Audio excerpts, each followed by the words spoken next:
The smallest boy hadn't made a sound in 11 days. Not when they buried Mama in the hard summer dirt. Not when the sheriff nailed their cabin door shut. Not when strangers spat at them on the road and called them beggar trash. 6-year-old Hank just walked, one hand gripping his big sister's dress, his eyes as empty as the sky above the Montana plains. 12-year-old Carrie Holloway pulled her 4 siblings closer as they stumbled up the dirt path toward the last ranch before nowhere. "Please," she whispered to a God who'd stopped listening weeks ago. "Just one person. Just one." The rancher's shotgun was already aimed at her chest. If you're watching from your corner of the world, drop your city in the comments. I want to see how far these 5 children's journey travels. And if this story moves you, hit subscribe and stay until the end. Now let me take you back to that summer day when everything changed. "Get off my land!" Jacob Mercer's finger rested on the trigger. Steady. Ready. The same way it had rested 1,000 times before when wolves came for his cattle or drifters came looking for trouble. But these weren't wolves. These weren't drifters. These were children. 5 of them, standing in the blazing afternoon sun at the edge of his property. Filthy, starving. The oldest one, a girl maybe 12, had positioned herself in front of the others like a shield, like she thought her skinny body could stop a bullet. "Please, mister," her voice cracked. "We ain't here to steal nothin'. We just need water. That's all. Just water, and we'll go." Jacob didn't lower the shotgun. "There's a creek 2 miles east. Help yourselves." "We tried that creek." The girl's chin lifted, defiant despite the fear in her eyes. "It's dry. Been dry for weeks, the man at the last farm said. Before he set his dogs on us." Behind her, one of the younger ones whimpered. A boy, maybe 8, with hollow cheeks and skin burned red from the sun. He was holding the hand of an even smaller boy, who stared at nothing, face blank as paper.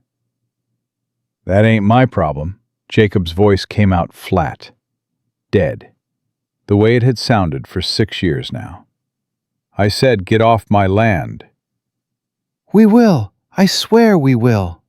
The girl took a step forward, and Jacob's grip tightened on the shotgun. She stopped. Smart girl. "Just let us fill our canteens. 5 minutes. Then you'll never see us again." "You've got 3 seconds to turn around." "Carrie," a boy's voice, older than the others, hard with anger. "Forget it. I told you this was stupid. Nobody's going to help us. Let's go." Jacob's eyes shifted to the speaker. A boy of 10, maybe 11, with dark hair and a jaw set like stone. This one wasn't scared. This one was furious. The kind of fury that came from being let down too many times. "Will, please." The girl, Carrie, didn't turn around. She kept her eyes locked on Jacob. "Mister, we've been walking for 6 days. My little sister's only 4. My brother Hank, he's 6, and he ain't been right since Mama died. They can't make it to the next town. They can't. 1. We ain't asking for charity. I can work. I can cook, clean, mend clothes. Will's strong. He can chop wood, haul water, anything you need. 2. Please." The word broke in her throat. "Our Mama died 11 days ago. We got nowhere to go. The orphanage in Helena, they'll split us up. I promised her. I promised Mama we'd stay together. Please, mister, I'm begging you." Jacob's finger tightened on the trigger. And then the littlest one stepped out from behind her sister. 4 years old, blonde curls matted with dirt. A dress that might have been blue once, but was now gray with dust and sweat. She looked up at Jacob with eyes that had no business being so big, so trusting, so damn familiar. "Are you going to shoot us, mister?" The question hit Jacob like a mule kick to the chest. Emma used to ask questions like that. Direct, innocent, completely unaware of how the words could gut a man. Emma, who'd been 4 years old when the fever took her. Emma, who'd had blonde curls and blue eyes and a way of looking at him that made him feel like he could do anything. Emma, who'd been dead for 6 years and still showed up in his nightmares every single night. Jacob lowered the shotgun. 5 minutes, he heard himself say. Then you're gone. The relief that flooded the girl's face was almost painful to watch. "Thank you. Thank you, mister. Come on, everyone, hurry!" They moved past him like a small herd of spooked cattle, eyes down, bodies tense, clearly expecting him to change his mind at any second. The angry boy, Will, shouldered past with his chin high and his fists clenched, making a point of not thanking Jacob for anything. The little girl stopped right in front of him. "I'm Sarah," she announced. "What's your name?" "Sarah, come on." Carrie grabbed her sister's hand, shooting Jacob an apologetic look. "Leave the man alone." But Sarah didn't move. She was staring at Jacob's face with that unnerving intensity only small children could manage. "You look sad," she said. "Are you sad?" "Sarah." "It's okay to be sad."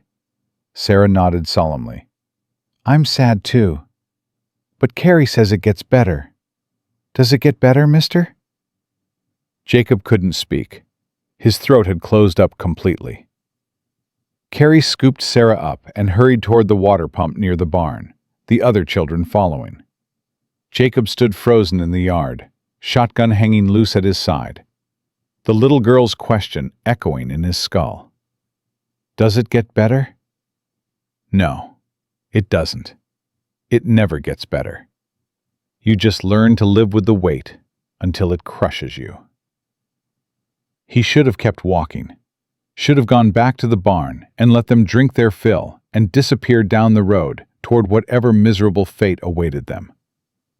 Instead, he found himself moving toward the pump. Carrie was filling canteens with shaking hands, while the others drank directly from the spout, water running down their chins, their necks, soaking into their ragged clothes. The middle boy, the one who'd been holding the silent child's hand, had his face practically buried in the stream. "Tommy, slow down." Carrie's voice was gentle but firm. "You'll make yourself sick." "I don't care." Tommy came up gasping. "That's the best water I ever tasted in my whole life." "You're 8. You ain't had that much life yet." "I've had enough life to know good water," Tommy grinned, and despite everything, despite the hollow cheeks and the sunburned skin, there was still mischief in that smile. "Hey, mister, you got any food?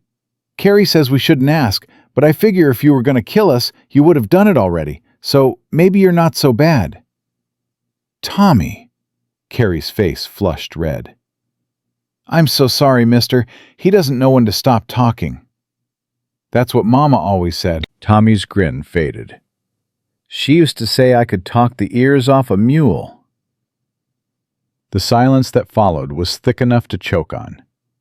Jacob looked at them. Really looked. At Carrie, who couldn't be more than 12, but carried herself like a woman twice her age. At Will, standing apart from the others, arms crossed, radiating hostility and hurt in equal measure. At Tommy, trying so hard to be cheerful when everything inside him was clearly breaking. At Hank, the silent one, who stood motionless while water dripped down his face, not bothering to wipe it away, not reacting at all. And at Sarah. Little Sarah, who'd found a butterfly and was trying to catch it with her cupped hands, already forgetting the man with a shotgun who'd been ready to send them away. "When did you eat last?" Jacob asked. Carrie hesitated. "We had some berries this morning." Berries. And Tommy caught a squirrel 2 days ago. We cooked it over a fire. A squirrel? For 5 of you? We've had less. Will's voice was sharp. We don't need your pity. Will, Carrie turned on her brother. Stop it. Stop what? Telling the truth? We've been begging for scraps for 11 days, Carrie. Every single person's either turned us away or tried to take advantage. Remember that man in Billings? The one who said he'd feed us if you... Will, I'm just saying, we can't trust anyone.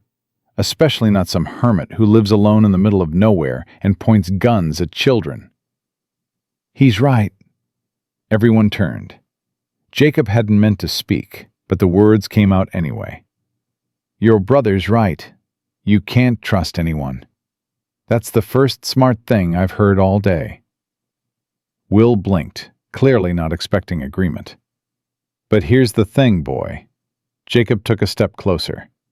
Right now, you don't have a lot of options. You can keep walking in this heat with no food and not enough water, and maybe you make it to the next town, or maybe you don't. Or you can accept help from a stranger who hasn't given you any reason to trust him, except that he hasn't shot you yet. Will's jaw tightened. What kind of help? There's food in the house. Real food. Bread, bacon, eggs. I was about to make supper anyway. Jacob couldn't believe what he was saying. Couldn't believe he was offering this. You're welcome to join me. Why? Will demanded. What do you want from us? Will, for God's sake, Carrie started. No, Carrie. Nobody does nothing for free. That's what Pa always said. So what do you want, mister? You want us to work? You want me to shovel your horseshit? I want you to shut up and let your sister make a decision. Jacob's voice cut like a blade. She's the one who's been keeping you alive. She's the one who walked up to a man with a shotgun and begged for water. So maybe, just maybe, you could show her a little respect and let her choose. Will's face went red. His fists clenched. For a second, Jacob thought the boy might actually take a swing at him. Then Carrie stepped between them. Will, enough! Her voice was quiet, but carried iron underneath. Go sit by the pump. Cool off. Carrie, go! The siblings stared at each other. Some silent battle of wills played out in the space between them. Finally, Will turned and stalked away, kicking up dust with every step. Carrie watched him go, then turned back to Jacob. Her eyes were wet, but she wasn't crying. Jacob suspected she hadn't let herself cry in a long time. I'm sorry about him, she said. He's not usually like this. Before Mama got sick, he was different. He used to laugh, used to play. Now he's angry. He's scared. We all are. Carrie took a breath. Mister, I don't know why you're offering to help us. I don't know if this is real or if you're just going to change your mind in 5 minutes. But my brother Tommy's so hungry, his hands shake. Sarah asks every day when we're going to eat a real meal. And Hank, she glanced at the silent boy, still standing by the pump, water dripping from his face like tears. Hank needs something I can't give him. He needs to feel safe. He needs to know someone's coming to save us. Her voice broke. And I've been lying to him for 11 days, telling him help's coming, telling him someone will take us in, telling him everything's going to be okay. I can't lie to him anymore. I just can't. Jacob thought about Martha, about Emma, about the promises he'd made and broken, about the lies he'd told himself for 6 years. Everything's going to be okay. It was never okay. It was never going to be okay. But maybe that didn't matter. Maybe what mattered was getting through the next hour, the next day, the next breath. Come inside, Jacob said. All of you, before the food gets cold. Carrie's whole body sagged with relief. Thank you. Thank you, Mr. I don't even know your name. Mercer. Jacob Mercer. Thank you, Mr. Mercer. She turned to gather her siblings. Tommy, Sarah, come on. Hank, honey, take my hand. We're going inside. Tommy whooped and ran toward the house. Sarah followed, still clutching at invisible butterflies. Hank moved when Carrie tugged his hand, but his face remained empty. Only Will stayed where he was. Will. Carrie's voice carried a warning. Don't. I don't trust him. You don't have to trust him. You just have to eat. Will's eyes met Jacob's across the yard. The hostility was still there, simmering like coals. But underneath it, Jacob saw something else. Desperation. Exhaustion. The kind of bone-deep weariness that came from trying to be strong when everything around you was falling apart. Jacob knew that look. He saw it every morning in the mirror. Your sister's waiting, Jacob said quietly, and the bacon's getting cold. Will held his gaze for a long moment. Then, without a word, he turned and followed the others into the house. Jacob stood alone in the yard, the summer sun beating down on his shoulders, and wondered what the hell he'd just done. Inside, the children had already arranged themselves around his table. Carrie was helping Sarah into a chair. Tommy was bouncing in his seat, eyeing the kitchen with barely contained excitement. Hank sat motionless, staring at the wooden surface in front of him. Will had positioned himself near the door, arms crossed, watching Jacob's every move. Sit, Jacob told him. I'm fine standing. Suit yourself. Jacob moved to the stove, where a pan of bacon was already cooling. He'd been about to eat when he'd heard voices outside. When he'd grabbed his shotgun and gone to see who was trespassing. He added more bacon to the pan. Cracked eggs. Cut bread from the loaf on the counter. The familiar motions steadied him, gave him something to focus on, besides the 5 pairs of eyes watching his every movement. You live here alone? Tommy asked. Tommy, Carrie's voice held a warning. What? I'm just asking. It's a big house for one person. Do you got any kids? A wife? A dog? I always wanted a dog. Mama said dogs were too expensive, but I told her I'd feed it scraps from my own plate and… Tommy! Carrie pressed her hand over his mouth. Breathe. Jacob felt something strange twist in his chest. Something that might have been amusement, if he remembered how to feel it. I have a dog, he said, without turning around. Name's Whiskey. He's old, probably sleeping in the barn. Tommy's eyes went wide. Carrie removed her hand, and he immediately said, Can I see him? Can I pet him? Is he friendly? What kind of dog is he? Does he do tricks? After supper. But after supper. Jacob turned with a pan, sliding bacon and eggs onto the plates he'd set out. Eat first. The children didn't need to be told twice. Tommy practically inhaled his food. Sarah picked up her bacon with her fingers and gnawed on it like a little animal. Even Will, still standing by the door, couldn't hide the way his eyes fixed on the plate Carrie brought him. Only Hank didn't move. Carrie cut his food into small pieces, pushed them toward him. Come on, honey, you've got to eat something. Hank didn't respond, didn't look at the food, didn't look at anything. Jacob watched the boy, watched the way Carrie's hands trembled as she tried to coax a bite into his mouth. Watched the way the other children glanced at their brother with a mixture of worry and helplessness. How long? Jacob asked quietly. Carrie looked up. What? How long since he talked? 11 days. Since we found Mama. Carrie's voice was barely a whisper. He was there when it happened. He woke up before me that morning. Found her in bed, not breathing. He was just sitting next to her, holding her hand when I came in, and he hasn't said a word since. Jacob thought about the weeks after Emma died. The weeks he'd spent not talking, not eating, barely breathing. Martha had tried to reach him, had begged him to say something, anything. He hadn't been able to. And then Martha was gone too, and there was no one left to talk to, even if he'd wanted to. "Give him time," Jacob said, and hated how useless the words sounded. "Time's all we've got." Carrie finally managed to get a small piece of bread between Hank's lips. He chewed mechanically, swallowed, returned to staring at nothing. "That's good, honey. That's real good."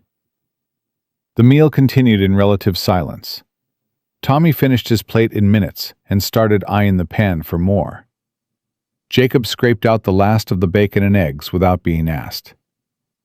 "Thank you," Carrie said softly, "for the food, for letting us in. I know we're strangers, and I know this isn't—" "I know you don't owe us anything." "You're right, I don't." Will made a sound of disgust from his post by the door. Jacob ignored him. "How'd your mother die?" Carrie flinched. "Does it matter?" "Maybe." "She got sick." Carrie pushed food around her plate. "Started coughing about a month ago. We thought it was just a cold. Then she started coughing blood. The doctor in town said it was consumption. Said there wasn't nothing anyone could do."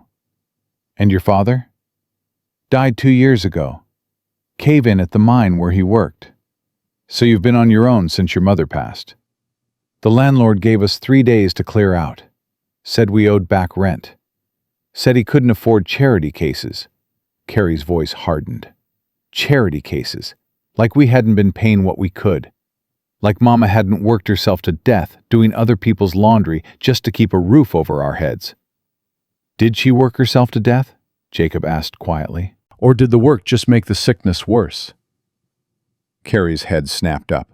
Her eyes were blazing. "Don't you dare! I'm not judging. I'm asking." The fire went out of her as quickly as it had come. "Both. It was both. She should have rested. The doctor said so. But we needed money. For food. For medicine. For the rent we couldn't afford anyway. So she kept working. And the sickness kept getting worse. And one morning—" She couldn't finish. Jacob nodded slowly. "Consumption's a hard death. I've seen it before. Have you ever watched your mother drown in her own blood?" Will's voice cut across the table. "Have you ever held her hand while she begged God to let her live long enough to see her children safe?" "Will," Carrie whispered, "please." But Will wasn't finished. He pushed off from the wall, stalking toward the table. "You sit there asking questions like we're some kind of puzzle you're trying to figure out. But you don't know nothing about us. You don't know what it's like to watch your family fall apart. You don't know what it's like to be the reason your mother worked herself into a grave." "Will." Carrie was on her feet now. "That's enough." "It's true, though, isn't it? If there hadn't been so many of us to feed, maybe she wouldn't have had to work so hard. Maybe she could have rested like the doctor said. Maybe—" Jacob's hand slammed down on the table. The sound cracked through the room like a gunshot. Everyone froze. Even Will stopped mid-sentence, his eyes going wide. Jacob stood slowly, his chair scraping against the floor. He was taller than the boy, broader, and when he spoke, his voice was the coldest thing in the room. "You want to talk about watching family die? You want to talk about guilt?" He pulled open a drawer in the sideboard behind him, pulled out a photograph, threw it on the table in front of Will. "That's my wife, Martha. And that's my daughter, Emma. She was 4 years old when the fever took her. Same age as your sister, Sarah." Will stared down at the photograph. His face had gone pale. "Emma died in 3 days. Healthy one morning, gone by Thursday night. And my wife, she couldn't live with it. Couldn't live in this house, with the memories, with me. So she left, and I've been alone ever since." Jacob leaned closer, his voice dropping to barely a whisper. "So don't you dare stand there and tell me I don't know what it's like to lose everything. Don't you dare act like your pain is special, like nobody else in the world has ever suffered the way you're suffering. Because I've got news for you, boy. Pain is the one thing every human being on this earth has in common. The only thing that matters is what you do with it." Will's hands were shaking. His eyes were wet. "I don't—" His voice cracked. "I didn't mean—" "Yeah, you did." Jacob straightened up. "But I don't hold it against you. Because when I was your age and the world took something from me, I did the same damn thing. Lashed out at anyone who got close. Pushed away anyone who tried to help." He picked up the photograph, looked at it for a long moment, then put it back in the drawer. "The difference between you and me, Will, is that you've still got people who love you, people who need you, your sisters, your brothers. They're counting on you to be strong. And right now, you're wasting energy being angry at strangers when you should be taking care of them." The room was silent. Tommy had stopped chewing. Sarah was looking between Will and Jacob with confused eyes. Hank sat motionless as always. And Carrie was crying quietly, tears sliding down her cheeks. Will looked at his siblings, at the family he'd been trying so hard to protect, at the people who needed him to be better than his anger, better than his fear. "I'm sorry," he whispered. I'm sorry." Jacob nodded once. "Eat your supper. It's getting cold." Will moved to the table like a sleepwalker. He sat down, picked up his fork, started to eat. And for the first time since they'd arrived, he didn't look angry. He just looked tired. After supper, Jacob showed Tommy the dog. Whiskey was exactly where Jacob had said, curled up in a pile of hay in the corner of the barn. The old dog lifted his head when they approached, tail thumping weakly against the ground. "He's beautiful." Tommy dropped to his knees beside the dog, hands outstretched but not touching, like he was afraid Whiskey might disappear. "Can I pet him? Please, Mr. Mercer." "Go ahead. He's gentle." Tommy's face lit up as his fingers sank into Whiskey's fur. "Oh, he's so soft and warm. Feel this, Sarah." Sarah toddled over and plopped down next to her brother. She patted Whiskey's head with all the coordination of a 4-year-old, which wasn't much.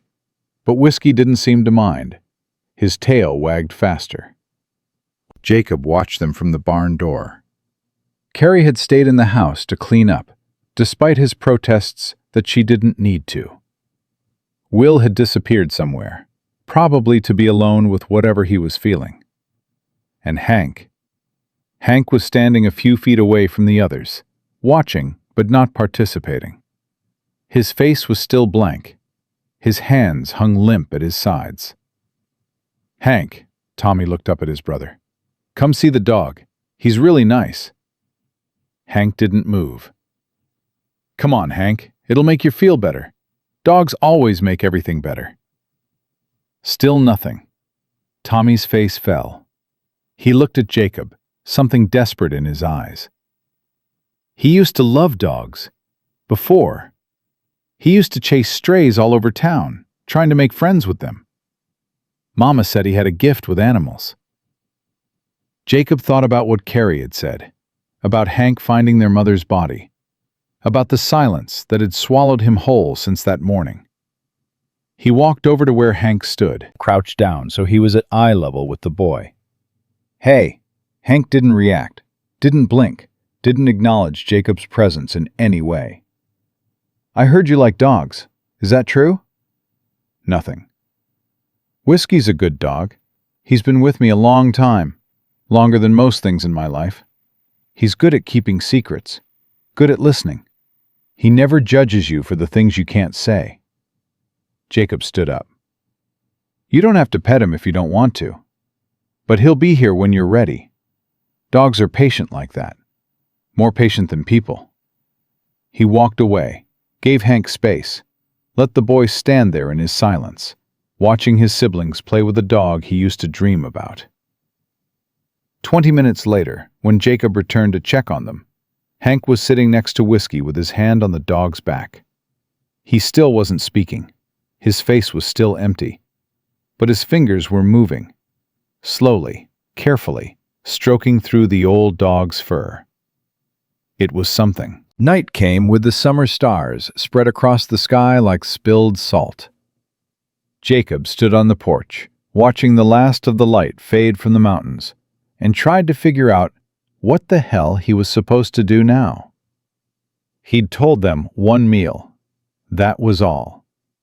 But supper had stretched into evening, and evening was stretching into night, and somehow nobody had left. Carrie appeared in the doorway behind him. "Mr. Mercer?" "Jacob. Just Jacob." "Jacob," she hesitated. "The little ones are falling asleep. Tommy's already out on the floor by the fireplace, and Sarah's about to follow. I was wondering, I know you said one meal, but is there any way we could stay just for tonight? I'll have everyone up and out before dawn, I promise. We won't be any more trouble." Jacob turned to look at her. In the dim light, she looked even younger than 12. Just a child playing at being an adult because there was no one else left to do it. "Where are you going to go?" he asked. "There's a town about 20 miles south, Cedar Falls. I heard they might have work there. Or maybe... I don't know." Her voice faltered. "I've been making it up as I go, pretending I have a plan when really, I'm just trying to get through each day without losing anyone else. That's all any of us are doing." Carrie laughed, but there was no humor in it. "That's what Mama used to say, near the end, when she knew she wasn't going to make it. She said, 'Carrie, honey, life doesn't care about your plans. It just keeps coming whether you're ready or not. All you can do is hold on and keep your family close.' Smart woman." She was. Too smart for the life she got. Carrie wrapped her arms around herself. "I keep thinking about all the things she deserved. A nice house, pretty dresses, a husband who didn't die in some stupid mind collapse, a daughter who could have taken care of her the way she took care of us. You were taking care of her, right up until the end. Not well enough. You're 12 years old. You did more than most adults would have done." Carrie shook her head. "It wasn't enough. If I'd been smarter, worked harder, figured out some way to make more money..." "Stop!" Jacob's voice was sharp. "You're doing the same thing your brother did at dinner. Blaming yourself for things that weren't your fault. Things nobody could have prevented. But your mother got sick. There's no cure for consumption. No amount of money or work or sacrifice would have saved her. You did everything you could, and it still wasn't enough. Because sometimes there is no enough. Sometimes the world just takes and takes and takes, and all you can do is survive." Carrie was crying now, silent tears streaming down her face. "Then what's the point?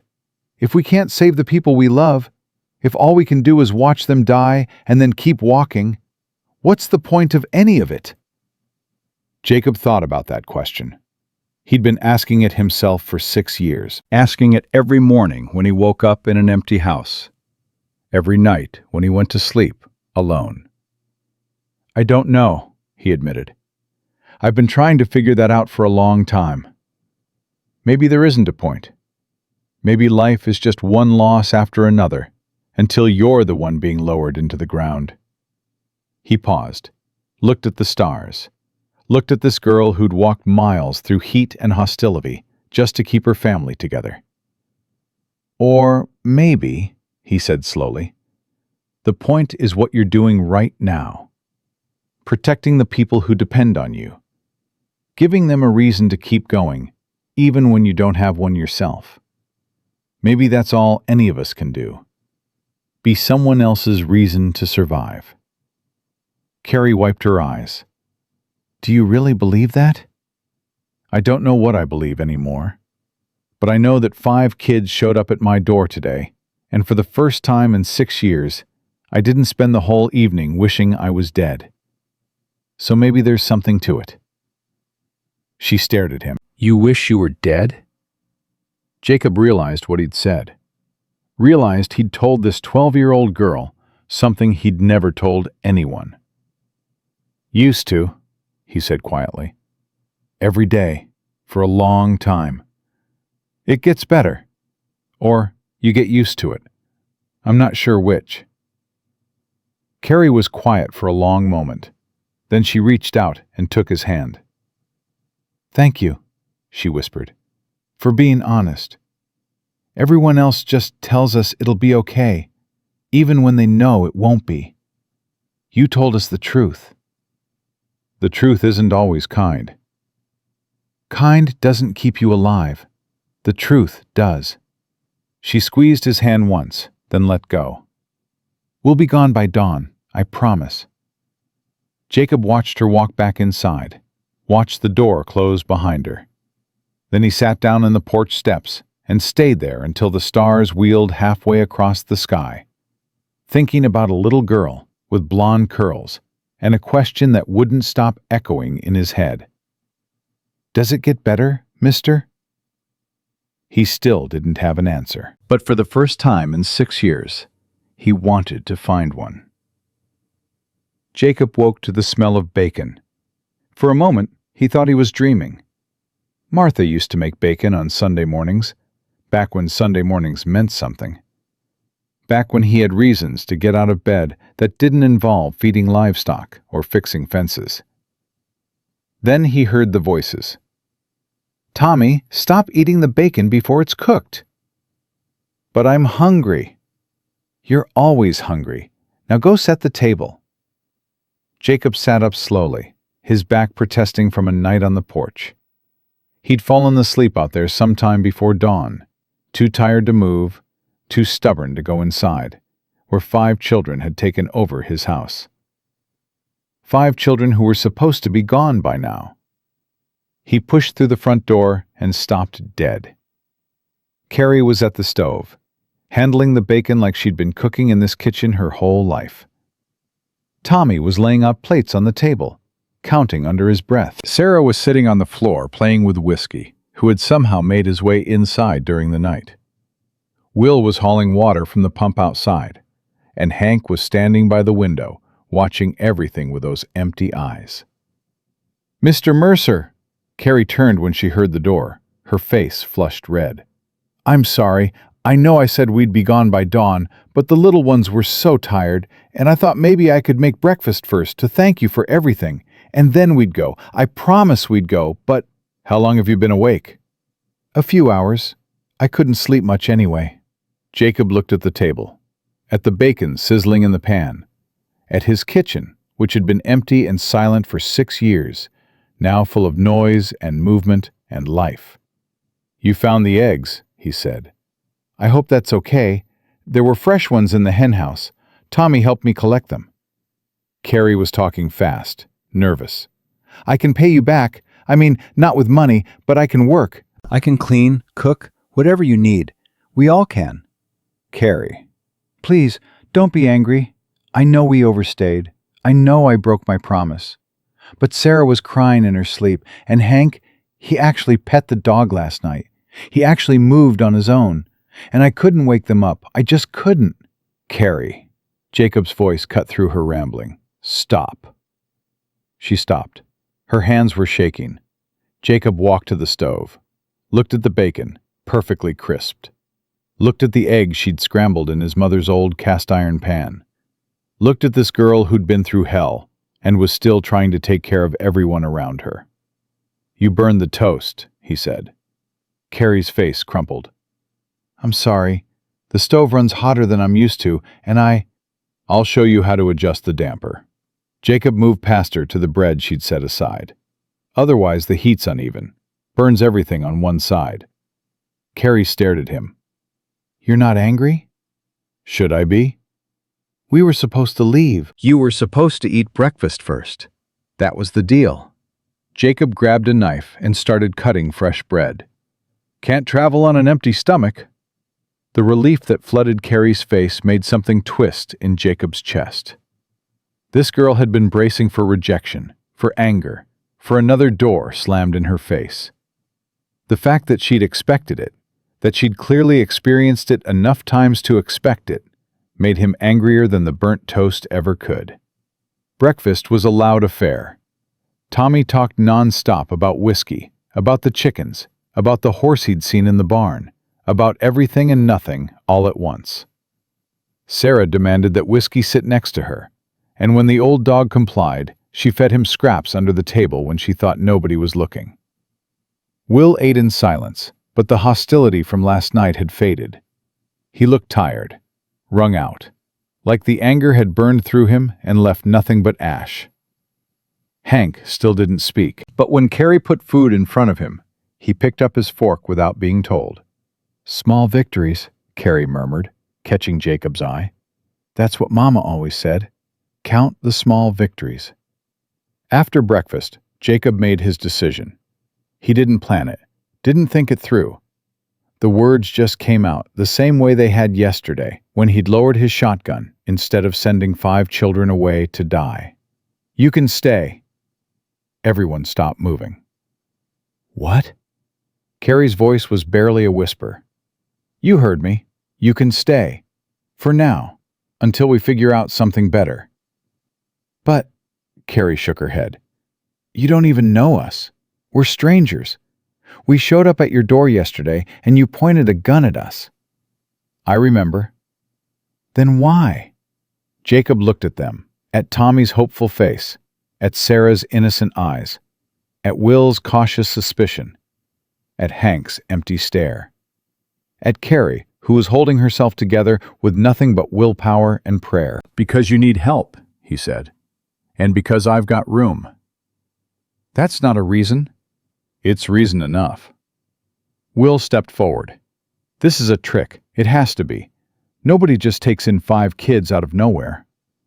"Will," Carrie warned. "No, Carrie, think about it. What's he getting out of this? Free labor? We work his ranch for nothing, and he gets to feel good about himself?" "That's not," Carrie started. "Actually," Jacob interrupted, "that's exactly what I was thinking." Everyone stared at him. "You need a place to stay. I need help with the ranch. It's a fair trade." Jacob crossed his arms. "I'm not running a charity here. You want to stay? You work. Everyone old enough to pull their weight pulls it. That includes you, Will." Will's jaw tightened. "I'm not afraid of work." "Good, because there's plenty of it. Fences need mending. Animals need feeding. Firewood needs chopping. Think you can handle that?" "I can handle anything you throw at me." "We'll see." Jacob turned to Carrie. "You seem to know your way around a kitchen. You can take over the cooking. I've been living on burnt beans and bad coffee for longer than I care to admit." Carrie nodded slowly. "I can do that." "Tommy," Jacob looked at the 8-year-old. "You said you're good with animals?" Tommy's face lit up. "Yes, sir. The best. Mama always said." "Good. You're on chicken duty. Feeding, collecting eggs, keeping the coop clean. Think you can manage?" "Yes, sir. Absolutely, sir. You won't regret this, sir." "And Sarah?" Jacob looked at the little girl, who was watching him with those big eyes. "Sarah can help Carrie in the house. Sweeping, dusting, whatever small jobs need doing." "I can sweep real good," Sarah announced. "Mama taught me." "Then you'll do just fine." Jacob's gaze shifted to Hank, still standing motionless by the window. "And Hank can help with the dog. Whiskey's old. He needs someone to look after him." Carrie's breath caught. "You trust him with your dog?" "Whiskey could use a friend. So could the boy, from what I can tell." Silence fell over the kitchen. The children looked at each other, then at Carrie, waiting for her to make the decision they all knew was hers to make. "What's the catch?" Carrie asked quietly. There's always a catch. No catch, just rules. Jacob held up a finger. 1. You do what I say when I say it. This is still my ranch, and I know how to run it better than you do. Carrie nodded. 2. You don't lie to me. Ever. About anything. I find out you've been lying, you're gone. All of you. Another nod. 3. Jacob paused. You don't give up on each other. Whatever happens, you stick together. That's what your mama wanted, right? Then that's what we do. Carrie's eyes filled with tears. She quickly blinked away. That's not a rule. That's a promise. It's both. Jacob extended his hand. Do we have a deal? Carrie looked at his hand, at her siblings, at the house that might become their home. Then she reached out and shook. Deal. Tommy whooped. Sarah clapped her hands. Even Will's face softened slightly, though he tried to hide it. And Hank, standing by the window with the sunlight falling across his face, turned his head just slightly toward the sound of his siblings' joy. It wasn't much, but it was something. The first week was chaos. Tommy broke 3 eggs his first day collecting them, then cried so hard that Carrie had to stop cooking to comfort him. Will picked a fight with Jacob over the proper way to swing an axe, then sulked for 2 hours when Jacob proved his point by splitting 3 times as many logs in half the time. Sarah got into the flour bin and covered herself head to toe in white powder, looking like a tiny ghost when Carrie found her. And Hank, silent as ever, wandered off toward the creek and didn't come back until sunset, sending everyone into a panic. But by the second week, things started to settle. Tommy learned to carry eggs like they were made of glass. Will stopped arguing with every instruction and started actually listening, though he still muttered under his breath when he thought Jacob couldn't hear. Sarah discovered that sweeping was more fun if you pretended the dust was enemy soldiers being vanquished from the kingdom. And Hank, though he still didn't speak, started following Whiskey everywhere, the old dog padding along beside him like a furry shadow. He's getting better, Carrie said one evening, watching Hank through the kitchen window. The boy was sitting on the porch steps, Whiskey's head in his lap, his fingers moving slowly through the dog's fur. Not talking yet, but better. More present. Does that make sense? Makes sense. Jacob set down the harness he'd been mending. Grief takes time. It doesn't follow a schedule. Is that what happened to you? After your wife and daughter? Carrie hesitated. I'm sorry. I shouldn't pry. You're not prying. You're asking. Jacob's hand stilled on the leather. And yes, after Martha and Emma died, I shut down. Didn't talk to anyone for months. Didn't leave this ranch for almost a year. People thought I'd gone crazy. Maybe I had. But you came back, eventually. Came back from where? I never went anywhere. You know what I mean. You started living again. Even if it was just surviving, you kept going. Jacob thought about that, about the years of emptiness, about the mornings he'd woken up angry that he'd woken up at all. I don't know if I'd call it living, he said slowly. More like waiting. I've been waiting for 6 years, and I never figured out what I was waiting for. Maybe you were waiting for us. The words hit Jacob harder than they should have. He looked up and found Carrie watching him with those 2 old eyes. Maybe, he allowed. Or maybe you just showed up at the right time. Same thing, isn't it? Before Jacob could answer, the front door burst open. Tommy came flying through, his face flushed, his breath coming in gasps. Mr. Mercer, come quick! Jacob was on his feet instantly. What's wrong? It's men, on horses, coming up the road, 3 of them, and they look mean. Jacob grabbed his rifle from the rack by the door and was outside before Tommy finished speaking. Carrie followed, pulling Sarah behind her, calling for Will and Hank. 3 riders were approaching from the east, silhouetted against the setting sun. Jacob couldn't make out their faces yet, but Tommy was right about one thing. They didn't look friendly. "Kids, inside, now!" "But," Will started, "now!" Carrie herded her siblings through the door, but Jacob caught her arm before she could follow. "Keep them quiet, keep them low, and if something happens to me, there's a back way through the kitchen into the barn. Take the horse and ride south. Don't stop until you hit Cedar Falls." Carrie's face went white. "Jacob." "Promise me." "I promise." She disappeared inside. Jacob heard the bolt slide home behind him. Then he turned to face whoever was coming up his road. The riders pulled up 20 feet away, close enough to talk, far enough to be out of easy reach. The one in front was big, wide shoulders, thick neck, a face that looked like it had been carved from stone and left out in the weather too long. He wore a star on his chest. "Jacob Mercer," the man said. Not a question. "That's right. I'm Sheriff Bill Dawson, out of Silver Creek." He jerked his thumb at the 2 men behind him. "These are my deputies. We're here about some children." Jacob's grip tightened on his rifle. "What about them?" "Word is you've taken in 5 orphans, the Holloway kids. That correct?" "And if it is?" Sheriff Dawson's eyes narrowed. "Then we've got a problem, because those children are wards of the territory now, property of the state, legally speaking. And the state's got plans for them." "What kind of plans?" "Orphanage in Helena. It's all arranged.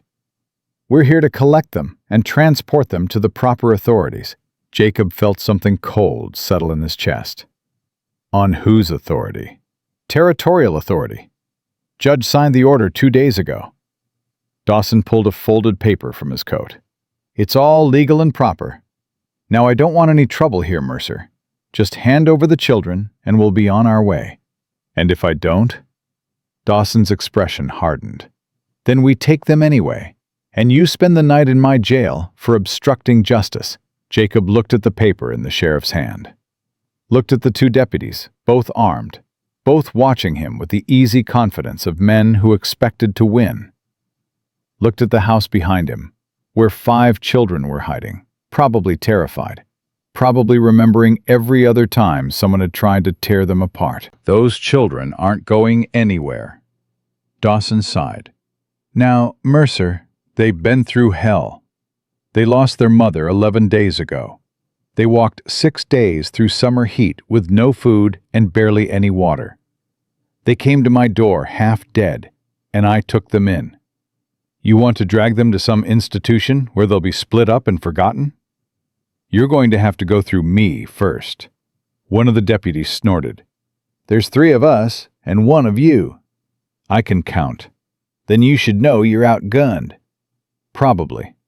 Jacob raised his rifle, not quite pointing it at anyone, but making his intentions clear. "But here's the thing about being outgunned. You might win, but you're not walking away clean. One of you is going down before I do. Maybe 2. So the question is, which one of you wants to be the unlucky one?" The deputies exchanged glances. Dawson held up his hand to keep them in place. "This is foolishness, Mercer. You can't fight the law." "I'm not fighting the law. I'm protecting children. There's a difference. The law says those kids belong in an orphanage. The law doesn't give a damn that their mother made them promise to stay together. The law doesn't care that the youngest one hasn't spoken since she watched her mother die. The law sees 5 problems to be processed, not 5 human beings who need a home." Jacob's voice dropped. "Well, I see them, and I'm not letting you take them." Silence stretched between them. The horses shifted. Somewhere in the distance a crow called. Then a new voice cut through the tension. "Is there a problem here, Sheriff?" Everyone turned.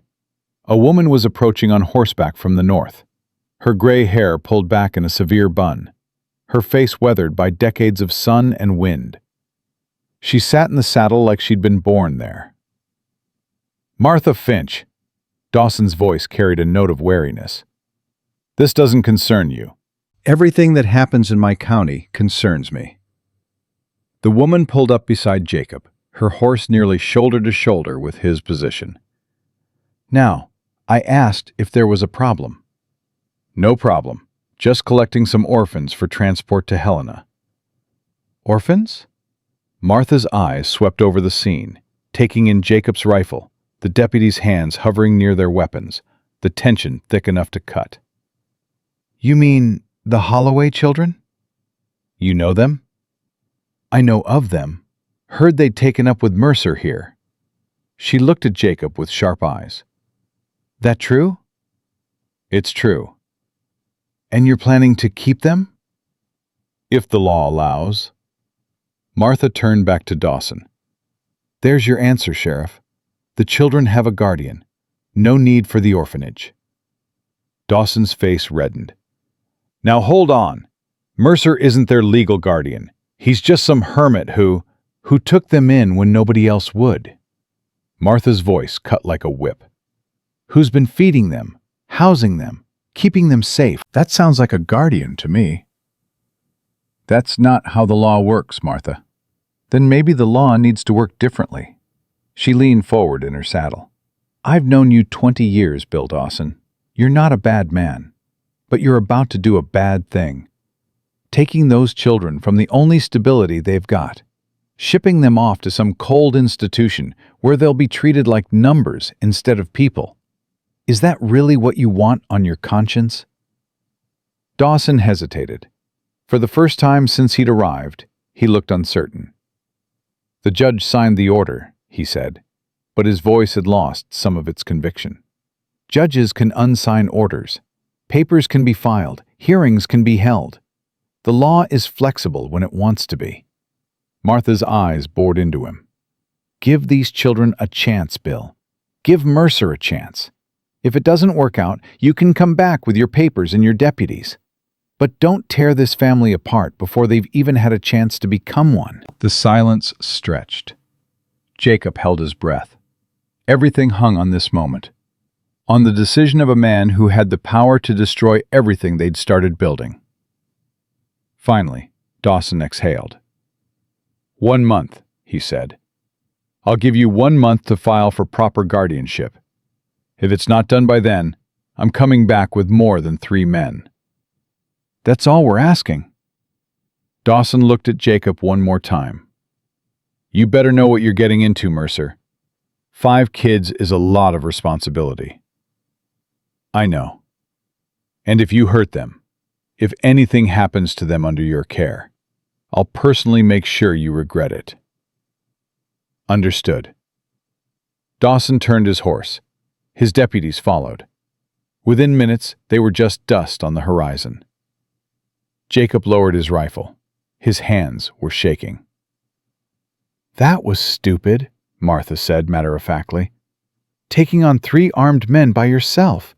You could have gotten killed." "Probably. Then why do it?" Jacob thought about 5 children huddled inside his house. About promises made and promises kept. About a little girl who'd asked if he was going to shoot them, and a boy who hadn't spoken in 11 days. "Because someone had to," he said. Martha studied him for a long moment. Then she smiled, just slightly.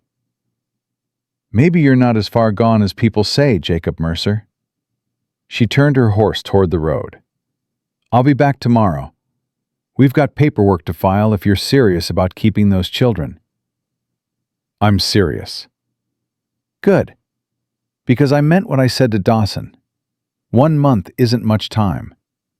You're going to need help." "Why?" Jacob called after her. "Why help us? You don't even know those kids." Martha paused, looking back over her shoulder. "I lost 2 sons in the war. 3 grandchildren to scarlet fever. My husband drank himself into an early grave trying to forget. I know exactly what it's like to lose everyone you love and keep waking up anyway." Her voice softened. Maybe that's why I can't stand by and watch it happen to someone else." She rode away without another word. Jacob stood in the yard, watching until she disappeared, then turned toward the house. The door opened before he reached it. Carrie stood there, tears streaming down her face. The other children crowded behind her. "Is it over?" she whispered. "Are they gone?" "They're gone. For now." "What do you mean, for now?" Jacob climbed the porch steps, looked at the 5 faces staring up at him with hope and fear and everything in between. "It means we've got 1 month to make this official," he said. 1 month to prove to a judge that I'm fit to be your guardian. 1 month to convince a bunch of strangers that this arrangement, whatever it is worth fighting for. "And if we can't?" Will's voice was quiet, scared. Jacob looked at the boy, at all of them. "Then we try again, and again, and as many times as it takes." He put his hand on Carrie's shoulder. "I told you I'm not letting anyone take you. I meant it." Carrie threw her arms around him. Jacob froze. He couldn't remember the last time anyone had hugged him. The sensation was strange and uncomfortable, and somehow exactly what he needed. One by one, the others joined. Tommy first, then Sarah, then Will reluctantly, drawn in by his siblings' gravity. Only Hank stayed back, watching from the doorway with whiskey at his side. But when Jacob looked at him, the boy did something unexpected. He nodded, just once, just barely. It was the first time Hank had acknowledged anyone directly since his mother died.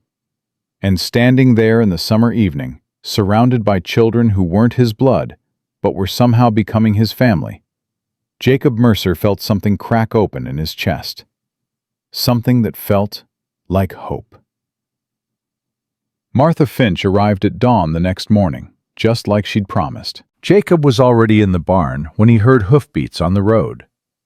He set down the pitchfork and walked outside to find the old woman climbing down from her horse with the efficiency of someone half her age. "You look terrible," she said by way of greeting. "Didn't sleep much." "I imagine not." Martha tied her horse to the post and pulled a leather satchel from her saddlebag. "I brought paperwork. Lots of it. The territorial court doesn't make anything easy, especially when it comes to custody matters." I figured as much. They walked toward the house together. Martha's eyes swept over the property, taking in the mended fences, the freshly painted barn door, the vegetable garden that had been neglected for years, but now showed signs of recent attention. "You've been busy," she observed. "The kids needed something to do. Idle hands and all that." Martha didn't sound convinced. "Or maybe you needed something to do. Something besides sitting alone in that house, waiting to die." Jacob didn't answer. He didn't have to. Inside, Carrie had already started breakfast. The smell of coffee and bacon filled the kitchen, and the other children were scattered around the table in various states of wakefulness. Tommy was chattering about a dream he'd had. Sarah was feeding scraps to Whiskey under the table. Will was staring into his coffee cup like it held the secrets of the universe. And Hank sat motionless by the window, watching the sunrise with empty eyes. "Children," Martha's voice cut through the morning noise. "I'm Martha Finch. I'm here to help Mr. Mercer keep you out of that orphanage." Everyone went quiet. "How?" Carrie asked carefully. "By filing the proper paperwork, by building a case for guardianship, by convincing a judge that this arrangement is in your best interest." Martha set her satchel on the table with a thump. "It won't be easy. The territorial court has strict requirements for guardianship, especially when the potential guardian is an unmarried man with no previous experience raising children." "But it's possible?" Hope flickered in Carrie's voice. "Possible, not guaranteed." Martha pulled out a stack of papers. "We'll need character witnesses. People who can vouch for Mr. Mercer's fitness as a guardian. We'll need proof that you're being properly cared for, fed and clothed, educated, kept safe. And we'll need to address the elephant in the room. Which is? Jacob asked. Martha looked at him squarely. You're a single man. No wife. No female presence in the household. The court will see that as a significant concern, especially with 2 young girls in your care. Jacob felt his jaw tighten. So what are you suggesting? I'm suggesting I move in. The words landed like a stone in still water. What? Jacob's voice came out sharper than he intended. Just temporarily. Until the guardianship is finalized. Martha held up a hand before he could protest. I'm not asking for your permission, Mercer. I'm telling you what needs to happen if you want to keep these children. The court needs to see a stable household with proper supervision. My presence provides that. We don't need a babysitter, Will muttered. No, you need a strategy. Martha fixed him with a look that made even Will shrink back slightly. I've dealt with territorial courts before. I know how they think, what they look for, what convinces them, and what doesn't. Without me, your chances drop from slim to none. Jacob looked at Carrie, at the other children, at the paperwork spread across his table like a challenge. Fine, he said through gritted teeth. But this is still my house, my ranch, my rules. Wouldn't have it any other way, Martha almost smiled. Now, let's get to work. The days that followed were a blur of activity. Martha was relentless. She drilled Jacob on what to say to the judge, how to present himself, what to wear, how to stand. She worked with Carrie on household management, teaching her skills that would impress any inspector who came calling. She put Will to work on projects that would demonstrate his value to the ranch, building a new chicken coop, repairing the root cellar, tasks that showed responsibility and commitment. Even Tommy and Sarah were recruited. Martha had them practice their manners until they could recite please and thank you in their sleep. She taught Sarah to curtsy and Tommy to shake hands properly, little touches that might sway a judge's opinion. Only Hank remained outside her efforts. The boy needs a doctor, Martha said one evening after the children had gone to bed. His silence isn't normal grief. There's something deeper going on. Carrie said he was like this after they found their mother.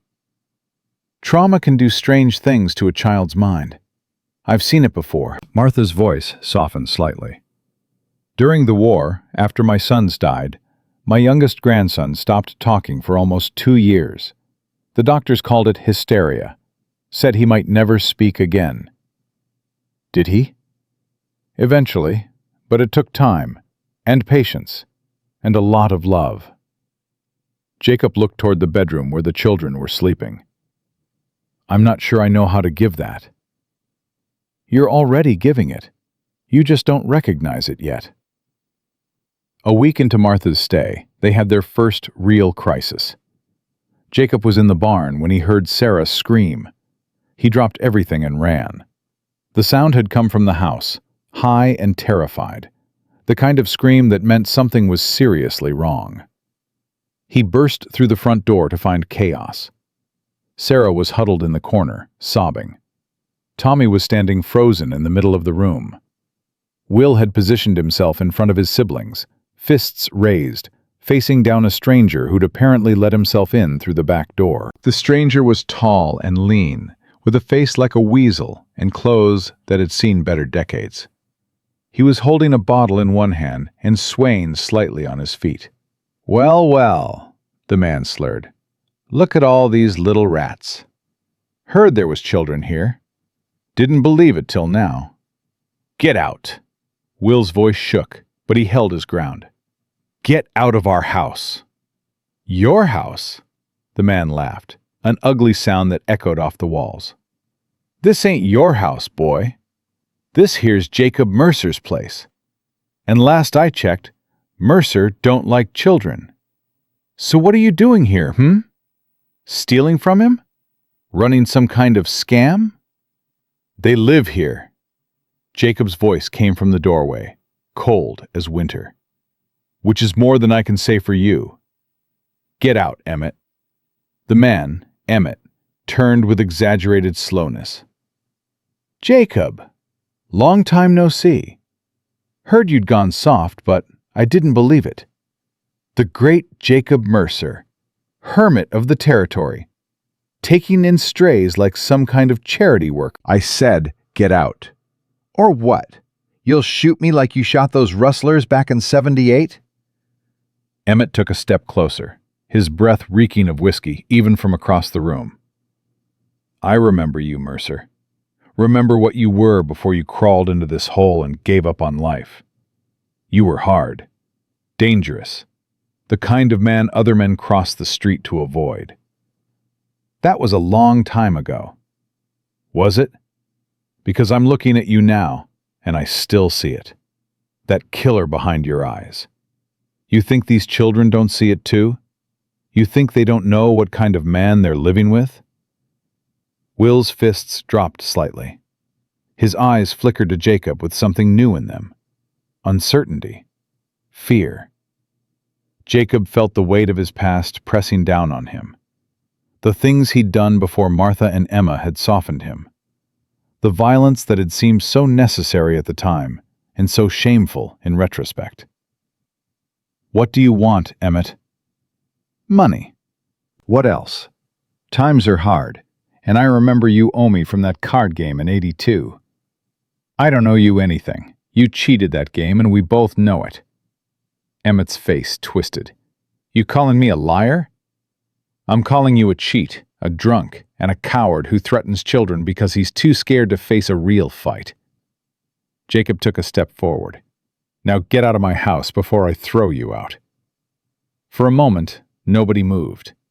The tension stretched like a wire about to snap. Then Emmett laughed again, but there was no humor in it this time, only menace. Fine, I'll go. But this ain't over, Mercer, not by a long shot. He stumbled toward the back door, pausing to look at the children one more time. You kids better watch yourselves. The man you're living with? He's got more blood on his hands than you can imagine. Ask him about the Dawson gang sometime. Ask him how many men he killed that night. The door slammed behind him. Silence filled the room. Sarah was still crying. Tommy had gone pale. Will was staring at Jacob like he was seeing him for the first time. Is it true? Will's voice was barely a whisper. What he said about you? Jacob closed his eyes. He'd known this moment would come eventually, had dreaded it since the day the children arrived. Some of it, he admitted. You killed people? Yes. How many? Enough. Carrie appeared in the doorway from the kitchen, Martha close behind.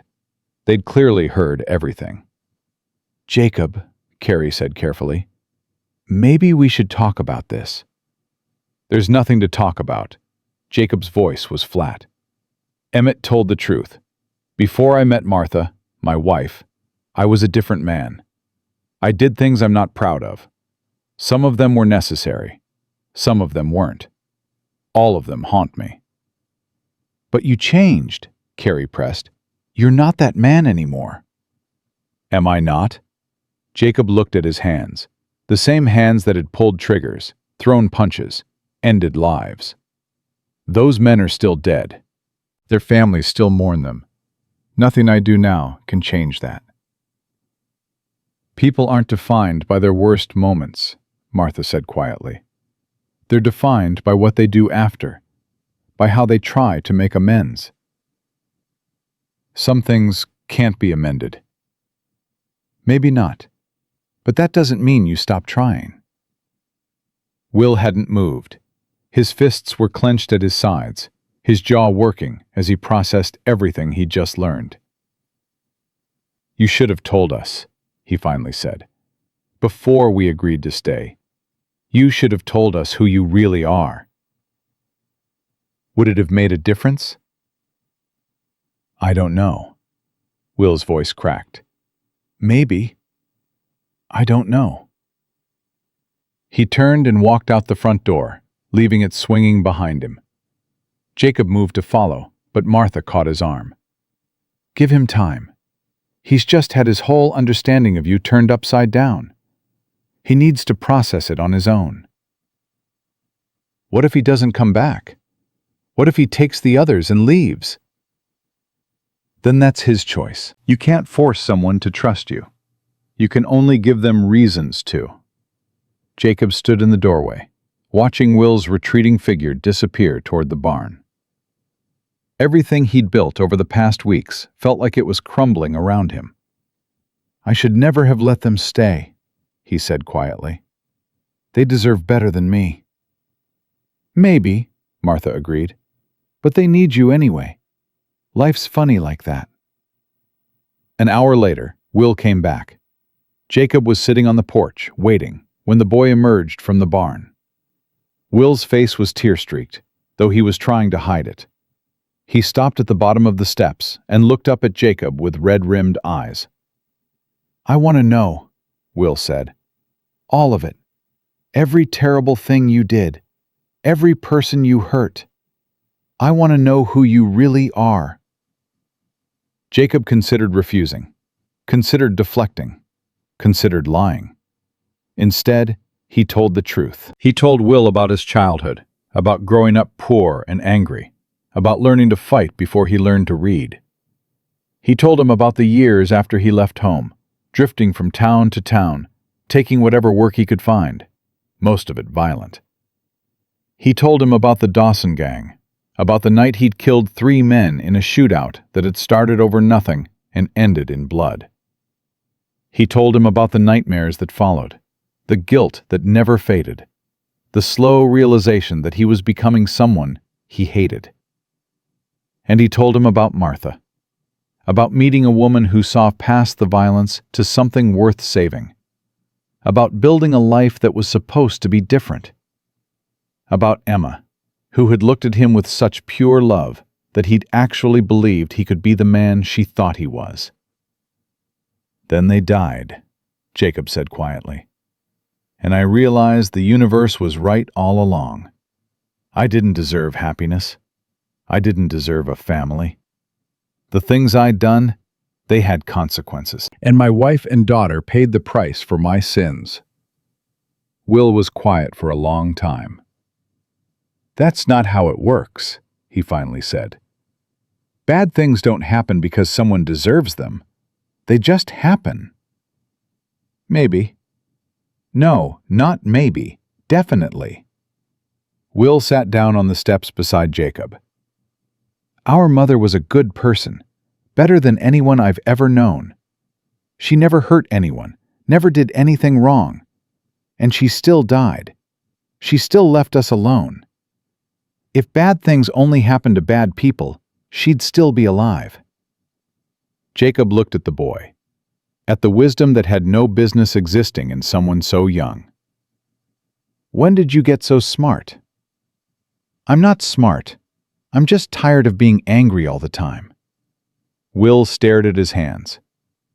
I've been angry since Pa died. Angry at him for leaving us. Angry at Mama for getting sick. Angry at God for not saving her. Angry at everyone who turned us away when we needed help. And now? Now I'm just tired. Will looked up at Jacob. You're not a good man, I know that now. But you're trying to be. That's more than most people do. It's not enough. Maybe not, but it's something. Will stood up. I'm not going to tell the others about the Dawson gang. They don't need to know. Carrie's got enough to worry about, and the little ones wouldn't understand anyway. Will, I'm not doing it for you. I'm doing it for them. They need to believe in something right now. They need to believe that this can work, that we can be a family. Will's voice hardened. But if you ever hurt them, if you ever do anything to break their trust, I'll make sure everyone knows exactly who you are. Understood? Jacob met the boy's eyes, saw the steel there, the promise. Understood. Will nodded once, then walked into the house without looking back. Jacob sat alone on the porch as the sun set behind the mountains. He thought about second chances, about whether they were real or just stories people told themselves to get through the night. He didn't have an answer. But for the first time in 6 years, he wanted to find one. The weeks that followed were tense but productive.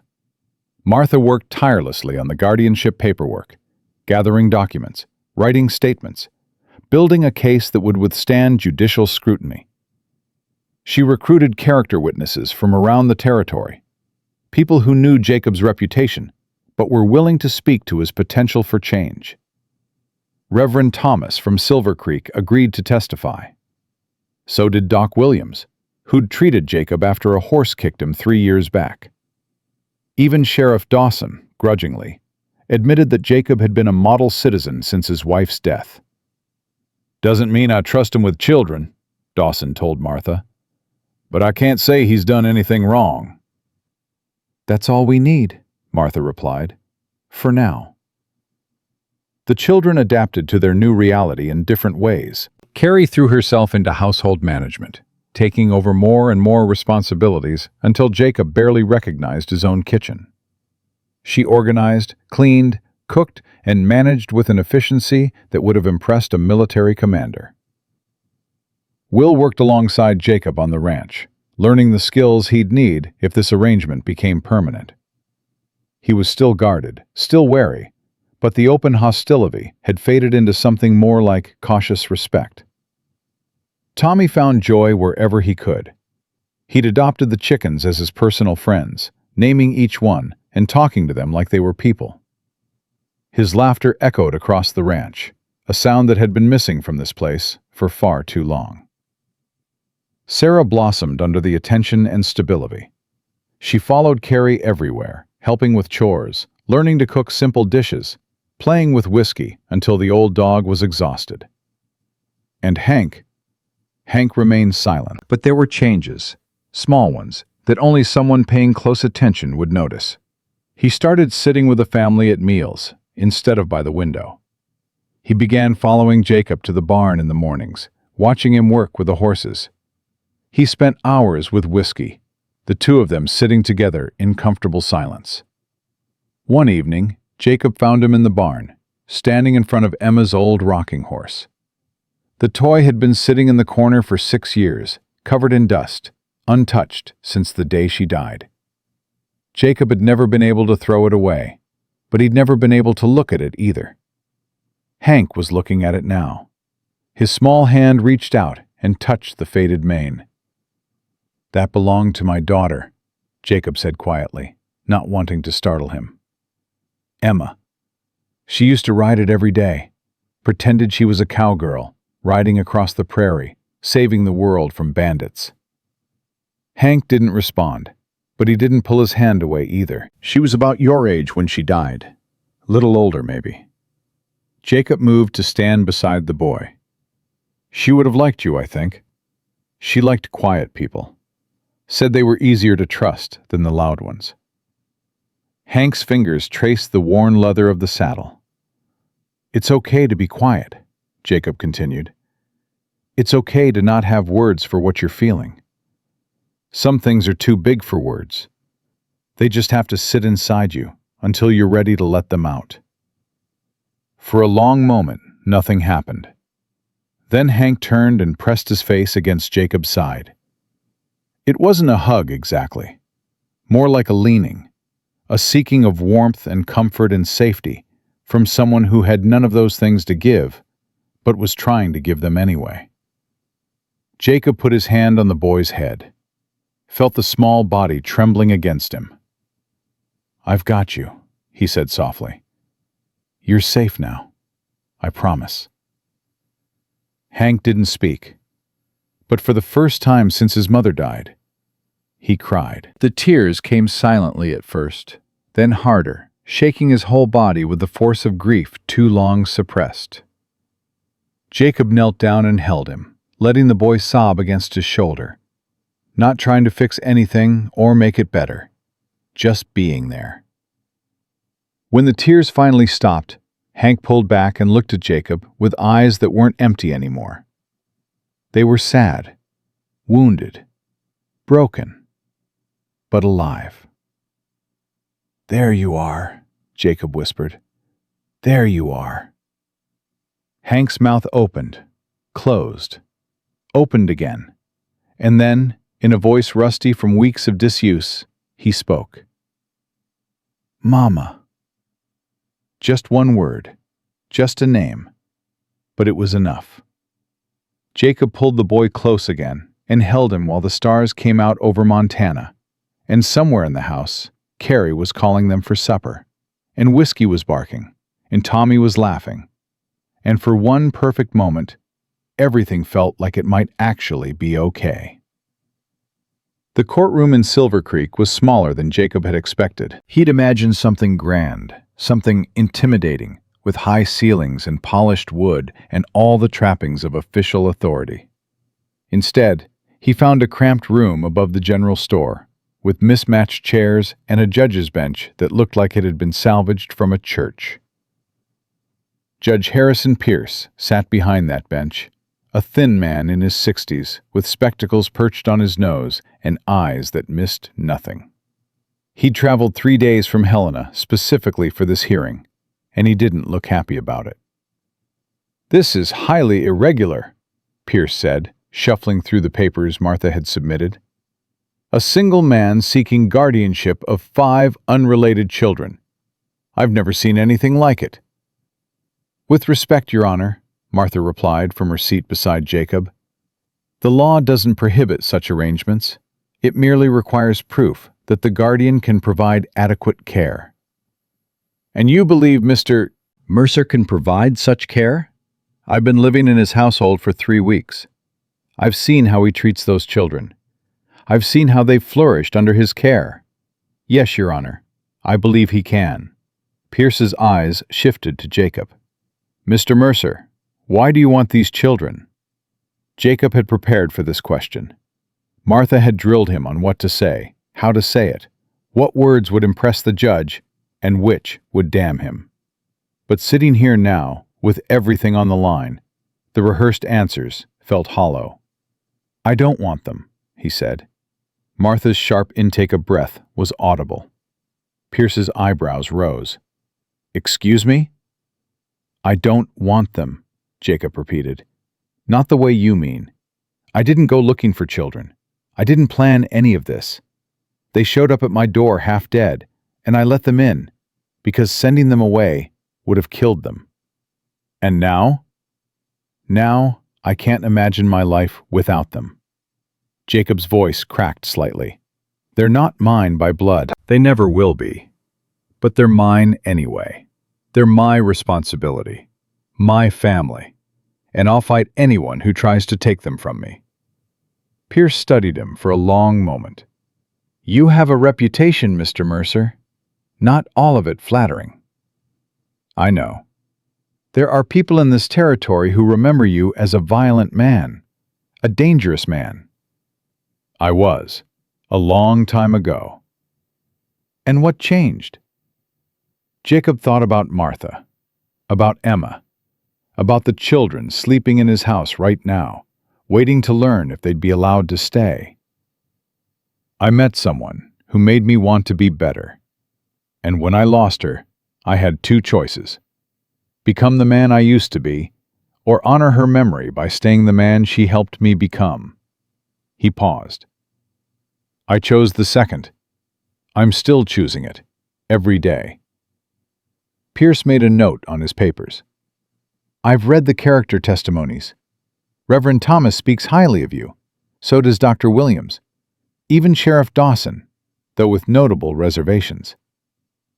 "Sheriff Dawson doesn't trust me." "I don't blame him."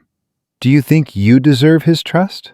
"No, but those children deserve a home, and right now, I'm the only one offering."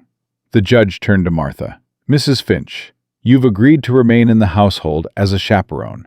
How long do you intend to stay?" "As long as necessary, Your Honor. Until the children are grown, if that's what it takes." "That's a significant commitment. Those children are worth it. Pierce nodded slowly. He shuffled more papers, made more notes, the scratch of his pen the only sound in the room. Then he looked up. "I'd like to speak with the children." Jacob's stomach dropped. "Is that necessary?" "It's essential. These children are old enough to have opinions about their own future. I want to hear those opinions directly." Pierce gestured to the bailiff. "Bring them in."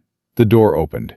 Carrie entered first, her shoulders back, her chin lifted, looking older than her 12 years. Will followed, his face carefully neutral, hiding whatever he was feeling beneath a mask of calm. Tommy came next, practically bouncing with nervous energy, unable to stay still even in a courtroom. Sarah held Carrie's hand, her eyes wide as she took in the unfamiliar surroundings. And finally, Hank. The boy walked in slowly, his gaze fixed on the floor. He'd been speaking more in the weeks since that night in the barn. Single words, short phrases. Nothing like the chatterbox Tommy, but every word felt like a victory. "Children," Judge Pierce said, his voice surprisingly gentle. "Do you know why you're here?" Carrie nodded. "To decide if we get to stay with Mr. Mercer." "That's right. And I want to hear from each of you, starting with you, Miss Holloway. Do you want to stay with Mr. Mercer?" "Yes, sir." "Why?" Carrie glanced at Jacob, then back at the judge. "Because he's the first person who didn't make us feel like a burden. When we showed up at his door, we were starving and scared and half dead. He could have turned us away. Everyone else did. But he let us in. He fed us. He gave us a home." "And you trust him?" "More than anyone except my brothers and sister." Pierce made a note. "William, same question." Will stood straighter. "Yes, I want to stay." "You don't sound entirely certain." "I'm certain about wanting to stay with my siblings. Wherever they go, I go. That's not negotiable." Will paused. "As for Mr. Mercer, he's not perfect. He's done things he's not proud of. But he's trying to be better. And that counts for something." "What things has he done that he's not proud of?" Will's jaw tightened. Jacob held his breath. "Things from before," Will said carefully. "Before he met his wife. Before he had a daughter. He was a different person then. People can change, Your Honor. I've seen it." Pierce nodded slowly. "Thomas, what about you?" Tommy's face lit up. "Oh, I definitely want to stay. Mr. Mercer has a dog named Whiskey and chickens that I get to feed every day. And there's a horse that he says I can learn to ride when I'm older.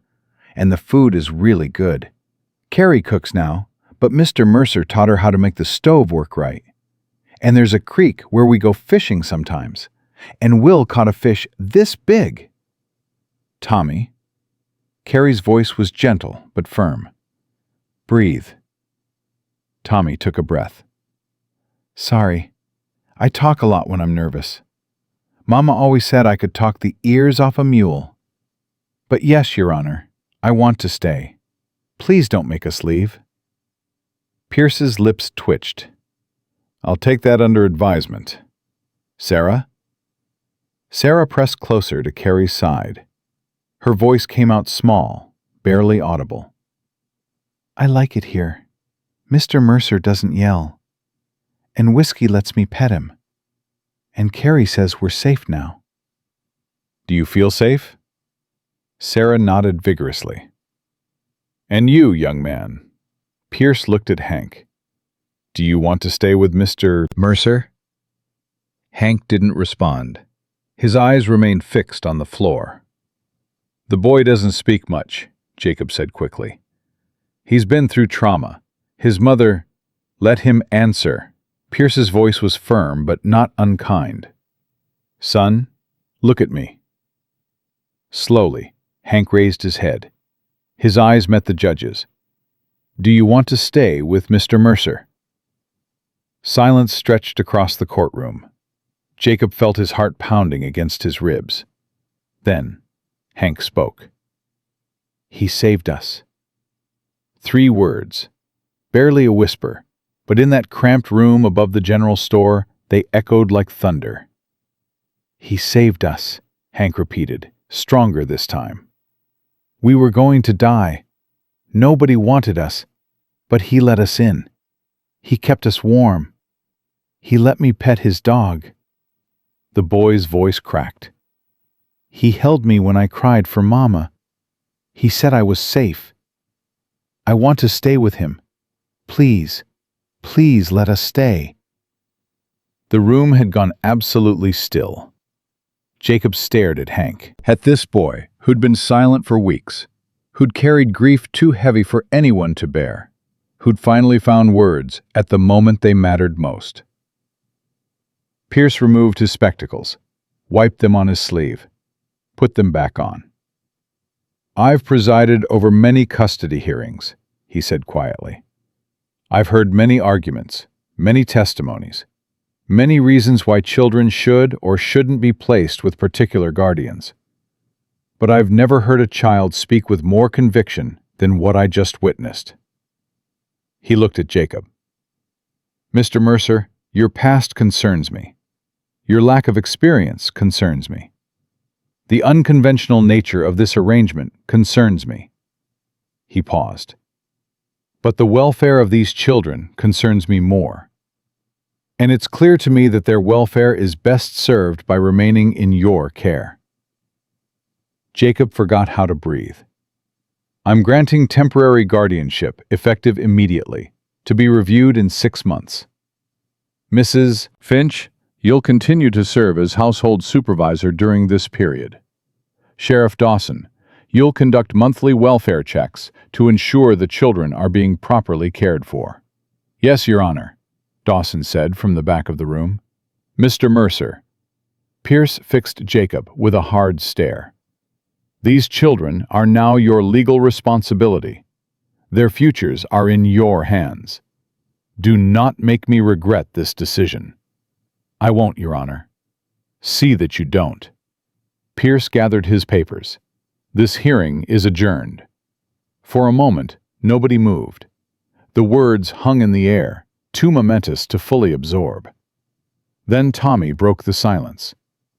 "Does that mean we get to stay?" "Yes, Tommy." Carrie's voice was thick with tears. "That means we get to stay." The children erupted. Tommy whooped so loud the bailiff jumped.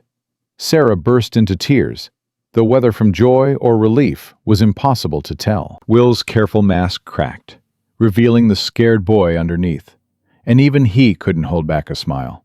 Carrie crossed the room and threw her arms around Jacob. "Thank you," she whispered against his chest. "Thank you, thank you, thank you." Jacob held her awkwardly, still not used to physical affection after so many years alone. But he was learning. They were all learning. Hank appeared at his side. The boy didn't speak again, but he reached out and took Jacob's hand, holding on tight. "Let's go home," Jacob said. Home. The word felt different now, fuller, more alive. They walked out of the courthouse together, all 7 of them, into the bright summer afternoon. People on the street stopped to stare. The Mercer household. That's what people were calling them now. The hermit rancher and his brood of orphans, and the fierce old widow who kept them all in line. Let them stare, Jacob thought. Let them whisper. Let them say whatever they want. These were his children now. His family, and nothing was going to take them away. The celebration that night was modest but heartfelt. Martha had somehow procured a cake from the bakery in town, a rare luxury that made Tommy's eyes go wide. Carrie cooked the best meal she'd ever made, roast chicken with potatoes and vegetables from their garden. Even Whiskey got a special treat, a beef bone that kept him happily occupied for hours. After dinner, they sat together on the porch, watching the stars emerge one by one across the Montana sky. Sarah had fallen asleep in Jacob's lap, her small body warm and trusting against his chest. Tommy was teaching Will some kind of hand-clapping game that involved a lot of laughing and accidental slaps. Martha sat in the rocking chair she'd claimed as her own, her knitting needles clicking in the quiet. Carrie settled beside Jacob on the steps. "What are you thinking about?" she asked. "Everything. Nothing." Jacob shook his head. "I keep waiting for something to go wrong. For someone to show up and say, there's been a mistake, that we have to give you back. That's not going to happen. You don't know that. I know you." Carrie looked at him with those two old eyes. "I know you'll fight for us. I know you'll protect us. And I know that whatever comes, we'll face it together." That's a lot of faith to put in someone you've only known for a month. Faith doesn't follow a timeline. Carrie pulled her knees up to her chest. "Mama used to say that you know someone's character not by how they act when things are easy, but by how they act when things are hard. You've been hard tested, Jacob Mercer, and you passed." Jacob didn't know how to respond to that, so he didn't respond at all. They sat in comfortable silence as the night deepened around them. "I need to tell you something," Carrie said finally. "What?" "I lied. That first day, when we showed up at your door, I told you we'd been walking for 6 days. That wasn't true. It was 8 days. I didn't want you to know how desperate we really were. I thought if you knew, you'd pity us. And I didn't want pity. I wanted a chance."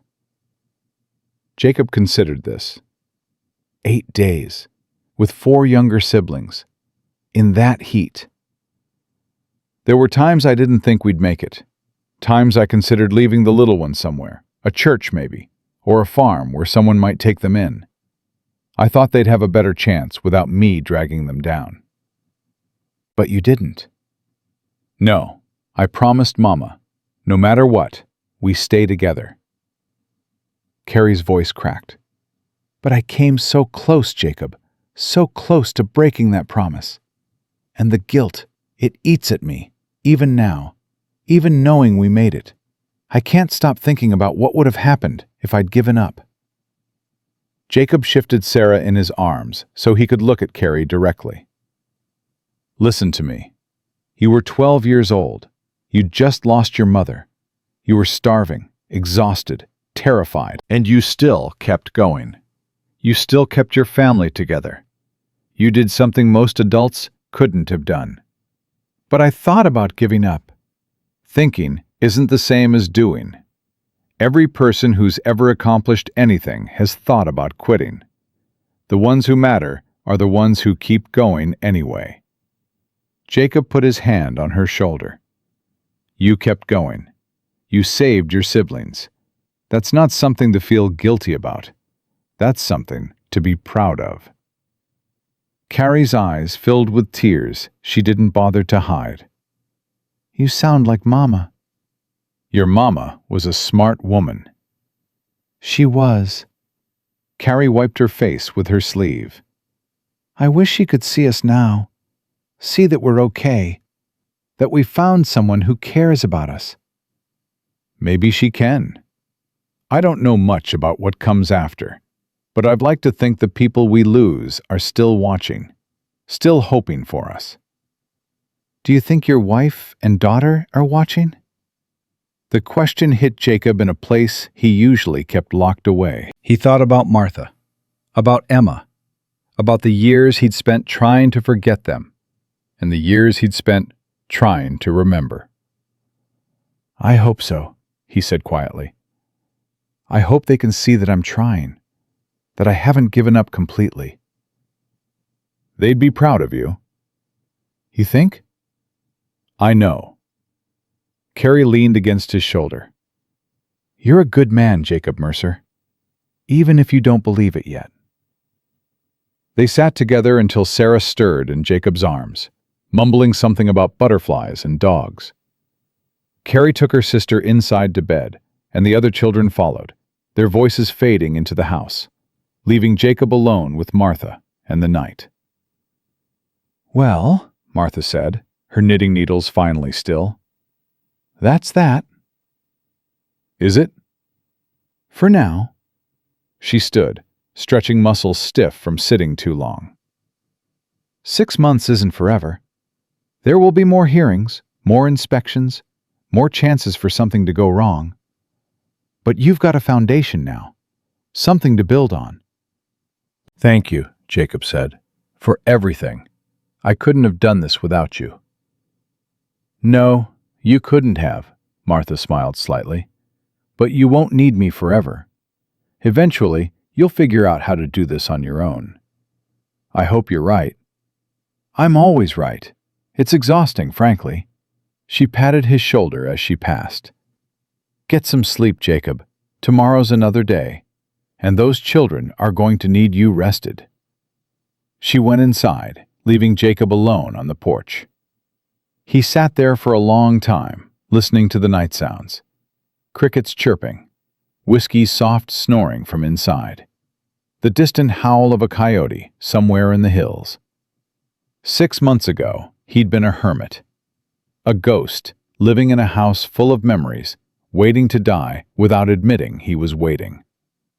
Now he had 5 children depending on him, a household to manage, a future to plan for. It was terrifying. It was also, he was beginning to realize, exactly what he needed. Jacob stood and went inside. Checked on the children, asleep in their beds. Checked on Whiskey, curled up at the foot of Hank's cot. Checked on Martha, already snoring softly behind her privacy screen. Then he went to his own bed, lay down, and slept without nightmares for the first time in 6 years. In the morning, Tommy woke him with questions about the chickens. Sarah demanded pancakes for breakfast. Will needed help with a fence post that had come loose. Carrie had already started the coffee, and Hank was waiting by the barn door with Whiskey at his side, ready for the day's chores. It was chaotic, messy, loud. It was home. 6 months passed faster than Jacob thought possible. Summer faded into fall. Fall surrendered to winter. And before he knew it, spring was pushing green shoots through the Montana soil again. The ranch transformed under their collective effort. Fences stood straight and strong. The garden expanded to 3 times its original size. Even the house looked different, with curtains Carrie had sewn and a fresh coat of paint Will had applied to the porch. But the biggest changes were in the children themselves. Tommy had grown 2 inches and lost the hollow look that had haunted his cheeks when he first arrived. He talked just as much as ever, but now his chatter was filled with plans for the future, with dreams of horses he'd ride and adventures he'd have. The fear that had lived behind his eyes was gone. Sarah had blossomed into a whirlwind of energy and curiosity. She followed Jacob everywhere, peppering him with questions about everything from how clouds formed to why chickens couldn't fly. She'd stopped asking about her mother, not because she'd forgotten, but because she'd finally made peace with the loss. Will had transformed from an angry, defensive boy into something approaching a young man. He worked alongside Jacob with quiet competence, anticipating needs before they were spoken, taking pride in skills he'd earned through sweat and perseverance. The hostility was long gone, replaced by a respect that went both ways. Carrie had let herself be young again. Not completely. She'd always carry the weight of responsibility that had been forced on her too soon. But there were moments now when she laughed without restraint, when she played games with her siblings instead of just supervising them, when she let Martha handle the worrying while she simply enjoyed being 12. And Hank. Hank still didn't talk much, but when he did speak, his words carried weight. He'd developed a bond with the animals that bordered on uncanny, calming spooked horses with a touch, coaxing eggs from hens that refused to lay for anyone else.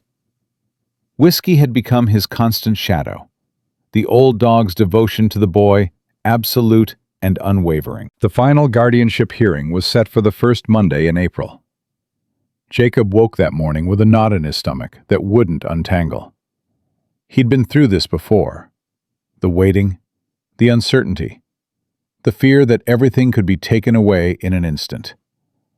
But somehow, having something to lose made it worse. "You're going to wear a hole in that floor." Martha's voice cut through his pacing. She was sitting at the kitchen table with her eternal knitting, watching him with knowing eyes. "I can't help it." "Yes, you can. Sit down. Eat breakfast. Act like a normal human being." "I don't feel like a normal human being.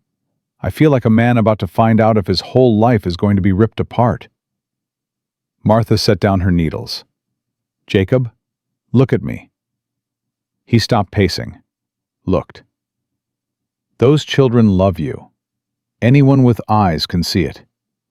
The judge saw it 6 months ago, and he'll see it again today. You've done everything right.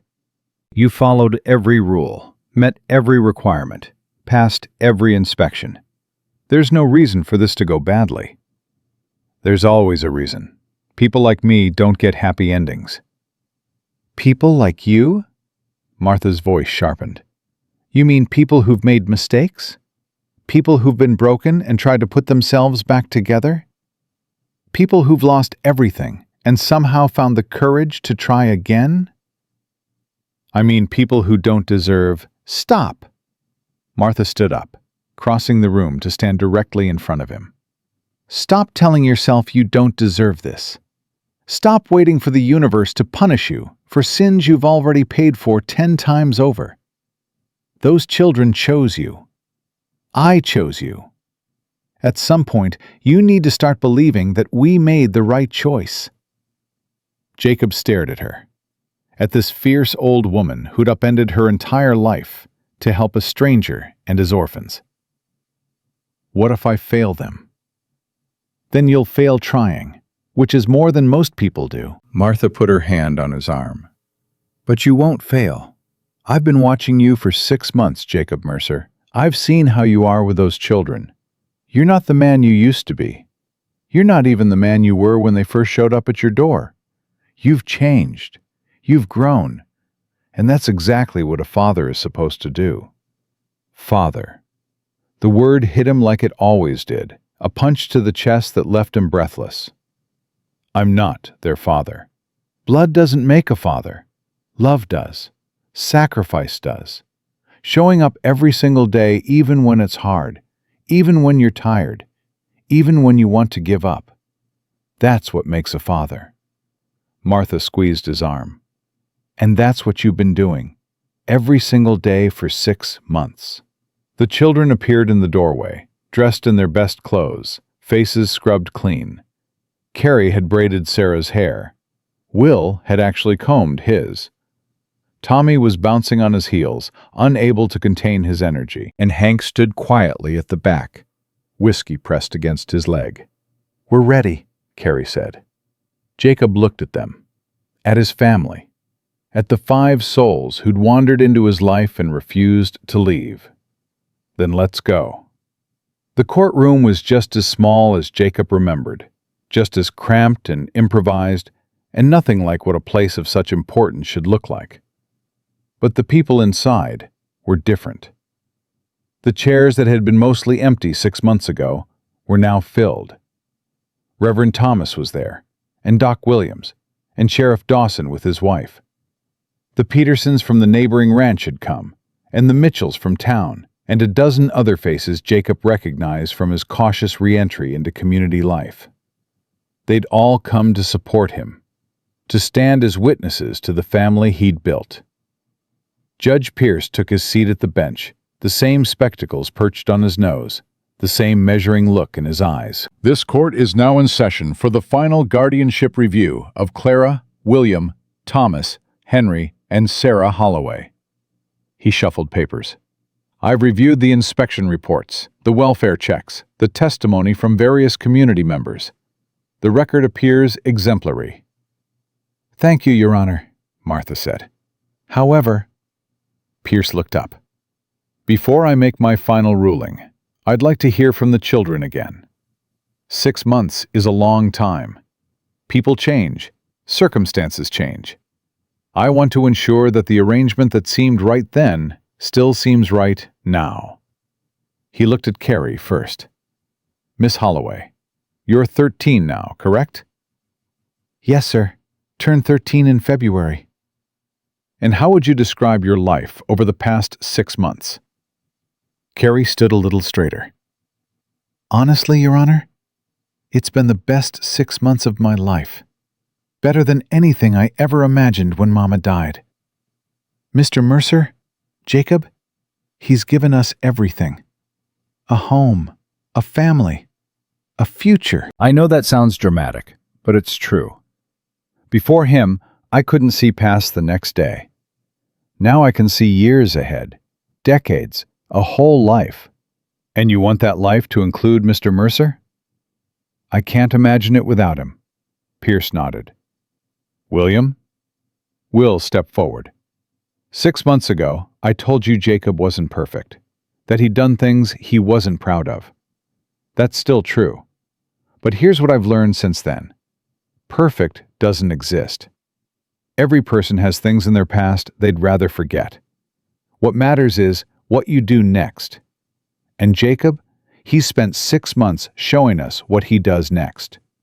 He works harder than anyone I've ever known. He's patient, even when we make him crazy. He's fair, even when we don't deserve it. Will's voice cracked slightly. He's the father I always wished I had. The courtroom went quiet. Thomas? Pierce said gently. Tommy bounded forward with barely contained energy. I love it here. I love the chickens and whiskey and the horses and the creek where we fish on Sundays. I love that Jacob teaches me stuff, like how to fix fences and how to read horse tracks and how to whistle really loud. I love that we have family dinners every night, all of us together, talking about our days. I love... He paused, suddenly serious. I love that I'm not scared anymore. When Mama was sick, I was scared all the time. After she died, I was even more scared. But I'm not scared now, because I know Jacob will protect us. I know nothing bad can happen as long as he's here. Pierce's expression softened. Sarah? Sarah stepped forward shyly, clutching a small cloth doll Carrie had made her. I like Jacob, she said in her small voice. He gives good hugs, and he lets me help feed the chickens, and he never yells, even when I spill things. She paused, thinking. Mama's in heaven now, I know that. But Jacob's here, and I think Mama would like him. I think she'd be happy we found him. Pierce removed his spectacles, cleaned them, replaced them. His eyes were suspiciously bright. Henry? Hank didn't move at first. He stood at the back of the group, his hand resting on Whiskey's head, his face unreadable. Then, slowly, he walked to the front of the room. He didn't speak immediately. The silence stretched, and Jacob felt his heart pounding, afraid that the boy might have retreated back into that terrible quiet, afraid that all the progress might have been an illusion. But then Hank looked up, met the judge's eyes directly. When Mama died, he said slowly, each word deliberate and clear, I stopped talking. The words wouldn't come out. It was like they were trapped inside me, and the door was locked. The courtroom was absolutely still. Jacob didn't try to force the door open. He didn't make me feel bad for being quiet. He just waited. He let me know he was there. He let me know I was safe. And when I was ready, when the words finally came back, he was the first person I wanted to talk to. Hank's voice grew stronger. I was broken when we came here. We all were. But Jacob didn't see broken children. He saw a family. He saw us. And he chose us anyway. The boy's eyes glistened. Nobody ever chose us before. Nobody ever wanted us. But he did. And that's why I want to stay with him forever. Jacob couldn't breathe. couldn't move, couldn't do anything but stand there and feel the weight of this boy's words, the trust they contained, the love they represented. Pierce cleared his throat. "Mr. Mercer, is there anything you'd like to say before I make my ruling?" Jacob stepped forward, on legs that felt unsteady. "Your Honor, 6 months ago you asked me why I wanted these children. I told you I didn't want them, that they'd shown up at my door and I'd just reacted, just did what seemed necessary in the moment." He paused, gathering his thoughts.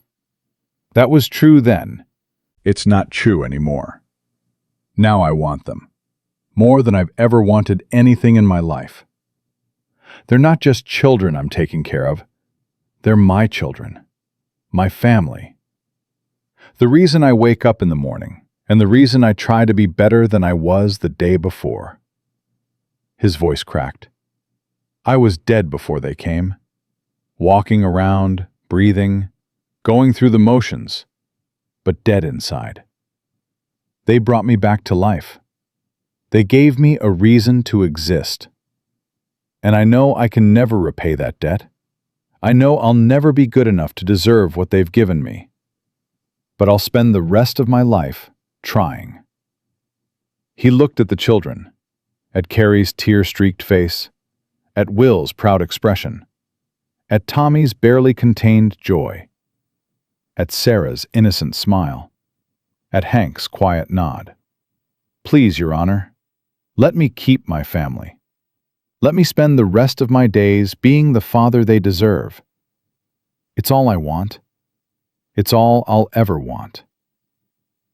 Silence filled the courtroom. Judge Pierce studied the papers in front of him for what felt like an eternity.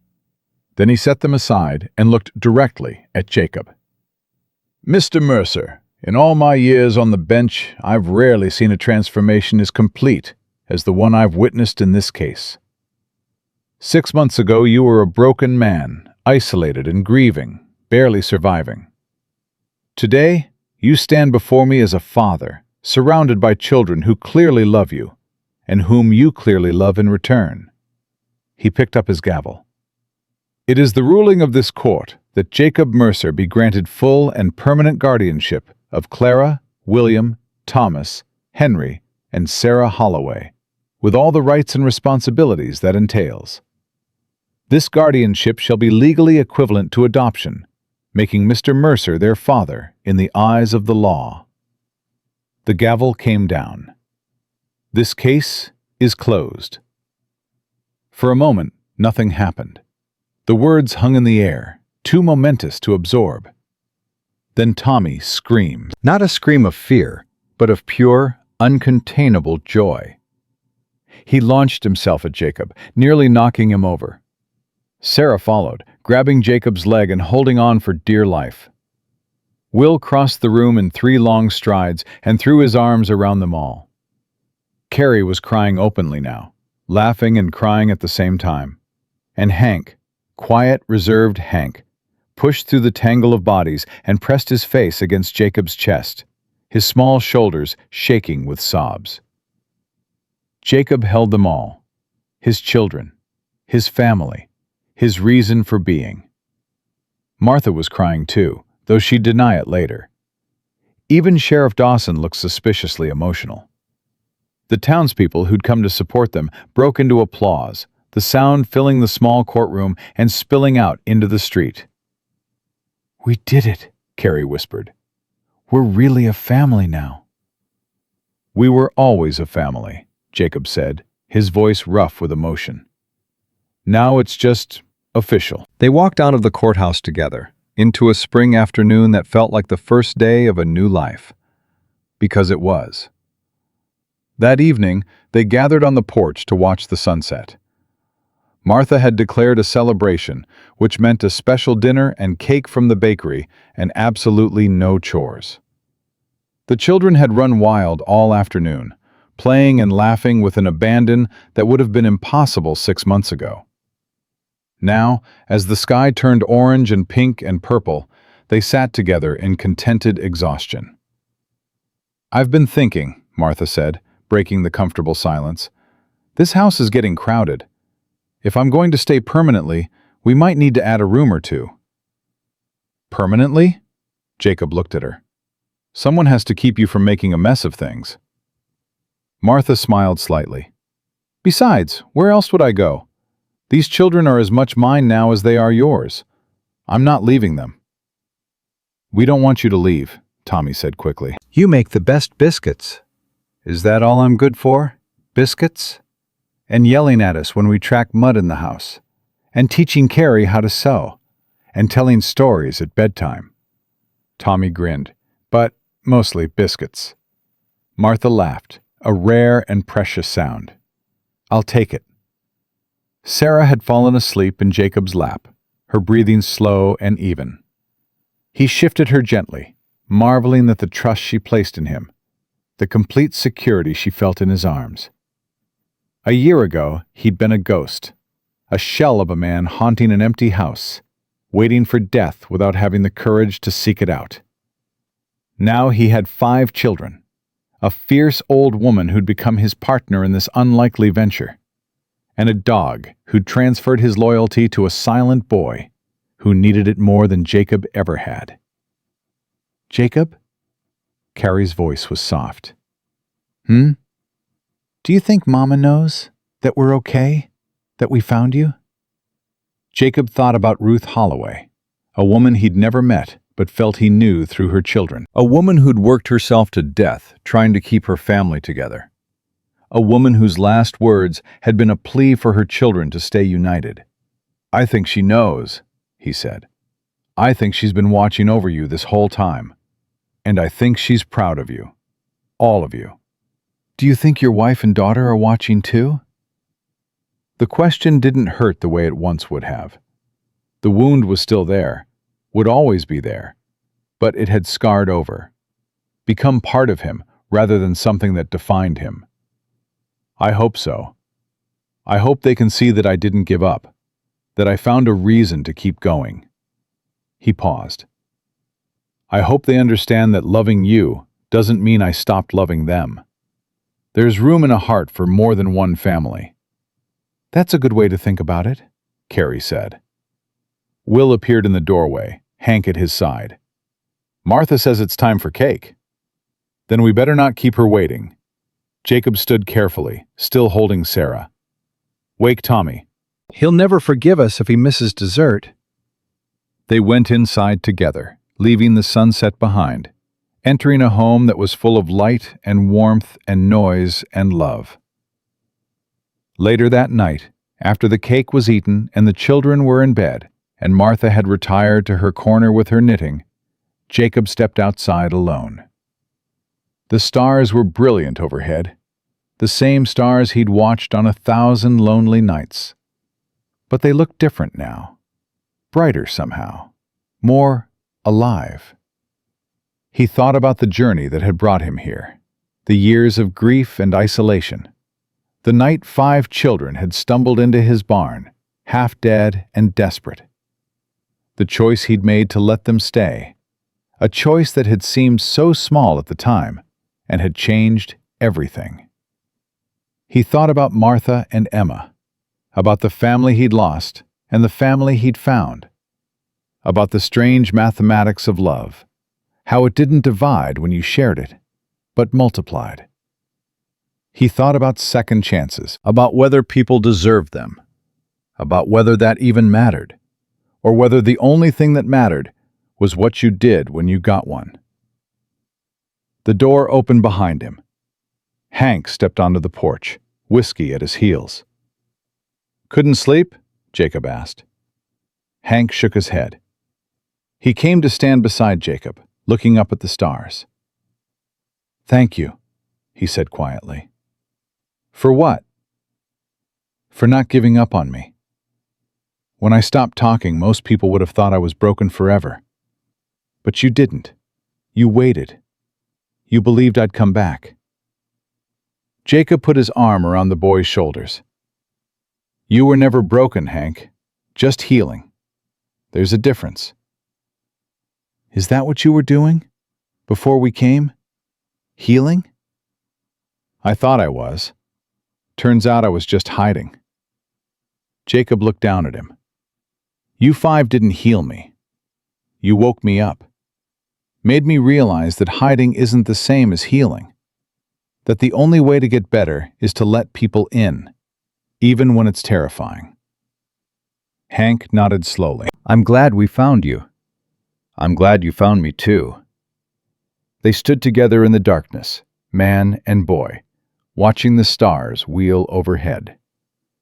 Inside the house, the rest of their family slept peacefully, secure in the knowledge that they were wanted, they were loved, they were home. Jacob thought about all the ways this story could have ended. The children dead in the wilderness, the orphanage in Helena, separate families, separate lives, the promise to their mother broken and scattered to the winds. Instead, they were here, together.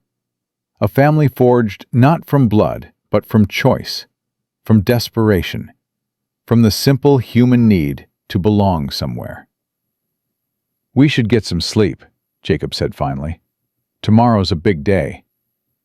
Why? What's tomorrow? Nothing special, just another day. Chores to do, lessons to learn, meals to eat. The ordinary stuff that makes up a life.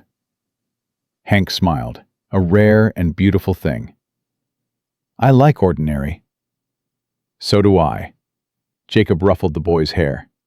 So do I. They went inside together, leaving the stars to their ancient paths.